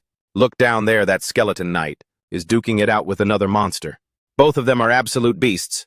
If we land now, we might have to face both of those monsters at once, Kim Seon asked. Uncle, you see that monster too, right? Of course I do. That's my real deal older sister. What? The monster that just knocked down the skeleton knight? Below, the woman clenched her fists tight, looking completely baffled. She wondered, strange, the impact felt so solid. Why won't it die no matter how much I hit it? Recalling their childhood, Kim Seon began to tell the old man, during a chance encounter, watching mixed martial arts on TV, she was completely hooked. Fortunately, she had a pretty obedient little brother. She always beat him, but there was no fun in it. Winning against the weak wasn't what she craved. Searching for a real challenge, she headed to the playground. However, even the kids 4 years older in the neighborhood were just weaklings compared to her. Her father recognized his daughter's natural-born talent. Her first loss, though she tasted the bitterness of defeat, she wasn't the type to stay down. It was the instinct of a winner. With her elite physique and an unquenchable fire of passion, she mastered boxing, kickboxing, wrestling, and jiu-jitsu, racking up numerous awards. By the 7th grade, she had no equals in middle school tournaments. With a passion that never cooled down, she threw herself into training and fighting relentlessly. It got to the point where her exercise addiction became critical. Eventually, she tore the ligaments in both of her knees, yet she still wouldn't stop. Claiming the recovery time was taking way too long, she went straight back to training, leading to many more injuries, both big and small. Before those injuries could even heal, she'd keep grinding and get hurt all over again. As a result, only last year at the age of 24, did she officially debut as a pro fighter? Actually, with her skills, she should have debuted a long time ago. All right, now just lower it down gently. Just like you're throwing a bowling ball, okay? Yongsoo replied with an anxious look. Got it. Meanwhile, the old man was thinking, hearing that she really is a total monster. Returning to the fight below, the skeleton monster said indignantly. To the girl, let me ask you something. Why the hell can't I land a single hit on you? Standing tall, the girl shot back. You're for real, it's 'cause you're too slow. No compared to anyone else. My speed isn't lacking at all. The issue isn't speed, it's technique. You definitely have some kind of technique. The girl replied nonchalantly. Technique not even. I'm just reading your shoulders, hips, and stance, that's all. As expected, the most important thing is still the basics. I've learned something new again. To be honest, if it weren't for the level gap, I would have lost to you. People like you are truly built different. Before long, if you raise your level, you will become the greatest knight. The girl immediately looked quite displeased. What the hell are you yapping about? The skeleton monster laughed smugly and said, So I'll let you leave this place. Time is running out. If you don't leave the castle, then death will be inevitable. I'll tell the knights to permit you to go out, even though that's normally impossible. But as a small token of gratitude to the one who helped me, recognize the importance of the basics. At that exact moment, Kim Seon's bowling ball streaked in and tore every part of the monster into pieces, scattering them everywhere and bursting into fierce flames. The girl stood with hands on her hips in shock. A bowling ball. Wait, it was destroyed by a bowling ball. Even I couldn't break it. How could a bowling ball? Then the monostones from the monster's body slowly rose up and zipped straight toward Kim Seon's inventory portal with such incredible speed that it left the girl thoroughly intrigued. At the same time, Kim Seon's aircraft also gradually descended, stopping right in front of the girl. Kim Seon slowly opened the door and stepped out, smirking as he said to the girl, Hey, long time no see. Looking pretty fit, sis. The girl gasped in shock and blurted out, Wait, little brother. A table overflowing with exotic delicacies was served. Inside the subspace, Kim Ji-seon kept asking curiously, You mean the ability you gained is to create an invisible barrier? And while that barrier exists, your physical stats get buffed. The girl replied while devouring her food. No, my physical stats. We're already cracked. It has nothing to do with that barrier. Geez, slow down while eating. There's plenty left, relax. Anyway, the fact that all three of us awakened, our abilities and survived, is lucky enough. Now we just need to get to my place and we're set. But seriously, how are you playing with hacks like this? How on earth did you pull off this crazy trick? Kim Seon replied dismissively, It's a long story. First, just eat and get some rest. I've already shown you how to use the bed. If you need anything, just order it. By the way, go say hi to Yongsoo's family. They're in the virtual space too. All right, are you planning to head out now? At the same time, Kim Seon stood up and replied, Of course. The castle's ceiling is about to be completely sealed off. Oh, the wall that Seong Hyun-gu mentioned. I heard it was spreading, but I didn't expect it to cover the entire ceiling. When I brought you in here, it was already heavily covered. We have to hurry. Honestly, I wanted to grab a few more mana stones, but we need to get out before the ceiling is totally blocked. We've got to escape first. At that moment, the cover was gradually closing in. Looking up, Kim Seon couldn't help but shout in panic. What the why is it already sealed? The two of them quickly boarded the aircraft. Kim Seon repeatedly summoned flaming bowling balls to try and break through that wall. Wave after wave of balls launched, flying out like a barrage of fiery bullets, slamming into the wall. But after a relentless storm of attacks, the wall showed absolutely no signs of damage. Kim Seon thought to himself with growing concern, It took those heavy hits and didn't even budge. It doesn't look like it's going to open at all. Should I just send it to the subspace? No, I need to rethink this. I have to be careful. Looking back, Kim Sun had used up all the mana stones to upgrade the transport capacity for the helicopter. Now leveling up is becoming increasingly difficult. Burning through resources like this is truly, I wonder, if a castle this massive can even fit in there. More importantly, what if not just the castle, but all of Yunjiro gets sucked in too? Standing inside the subspace portal, looking out, the older sister had her arms crossed deep in thought about something. Then she said to Kim Sun, Seriously, could what that guy said be true? Kim Sun didn't get it and asked, Which guy? That skeleton you smashed to pieces. He said if I stay here, I'll die. So he said he'd only let me out, die. How exactly? I don't know how. He just said he'd convince the Night King or something to get me out of here. And then what? Right after that he got hit by your bowling ball and just died instantly. Kim-sun panicked. The Night King. He definitely knows something. This is bad. We're running out of time. If we have to go look for the Night King now, who knows how long it'll take? Young-soo said cockily. Don't sweat it. 5 minutes. I only need 5 minutes. Hearing Young-soo's dead serious assurance, Kim-sun turned pale and screamed, Wait, please just take it easy. With that, the aircraft sped off at a breakneck speed. Back at the Night King's gloomy castle, Lionel is dead. He couldn't even land a single hit on a pet. The skull gnashed its teeth in pure rage. True, but it's likely the work of a mage. Before he vanished, that's what Lionel told me. And I'm certain the mage is the culprit. The Night King slammed his hand onto the armrest in a fury. His voice was menacing. The harvest is almost upon us, and now some pest is causing trouble like this. From the start, he was aiming to ruin my harvest. If that's the case, there's no need to wait any longer. Where are they now? You don't need to handle this yourself, my lord. They're coming to us on their own. They're coming here. The Night King looked out the window. Kim-sun's helicopter was gradually gliding past. Kim-sun was looking absolutely wrecked at this moment, after a long flight with the old man. The castle doors slowly creaked open. Kim-sun stumbled out, clutching the door tightly. He started barfing his guts out. Then he looked up completely drained. Seriously, I swear I'm never getting on a helicopter again. Motion sickness like this is on a whole nother level. Suddenly, something appeared right before his eyes. A giant orc with bloodshot eyes and razor-sharp fangs was charging straight at Kim-sun. Quick as a flash, the older sister rushed in. She slapped the orc across the face with a powerful strike, knocking the monster backward. A punch, charged with lightning, followed, hitting the beast again, sending it flying several meters away. Kim-sun stammered, Thanks. Wait, no. The older sister looked extremely tense. There's more. Wait, what do you mean more? In front of them were countless glowing red eyes, staring them down menacingly. Kim-sun panicked and said, Young-soo, you should take cover in the subspace for now. Got it. The older sister broke into an excited grin. Hell yeah, now this is what I call a real fight. Just one was way too boring. Let's go, little brother. Wait, what? Hold on.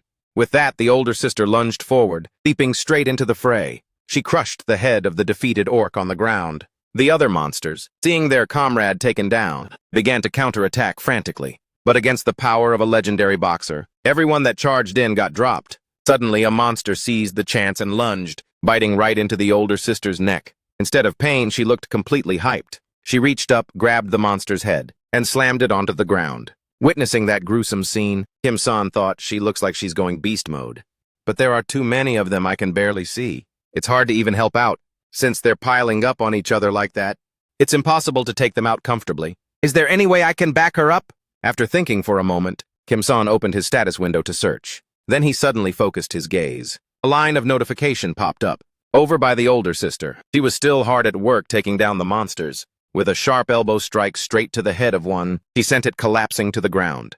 Suddenly, the remaining monsters shifted their focus and stared in a different direction. She turned toward where they were looking, thinking, What's this? Why are they all looking over there? Behind her, the portal to Kim-sun's subspace had opened, with a strange device placed right in front of the door. It was a massive industrial electric bug zapper with high-voltage shock and explosive power, summoned by Kim-sun. He sat back comfortably, on a chair inside the subspace, laughing. Whoa! The performance is definitely solid. The older sister looked confused. Wait, hey, Kim-sun! What the hell are you doing? What am I doing? I'm helping you. Helping me. Aren't you just getting in my way? I was just starting to get warmed up. What are you even up to, huh? Sis, get a grip. Warmed up. Were you planning to mess around with them forever?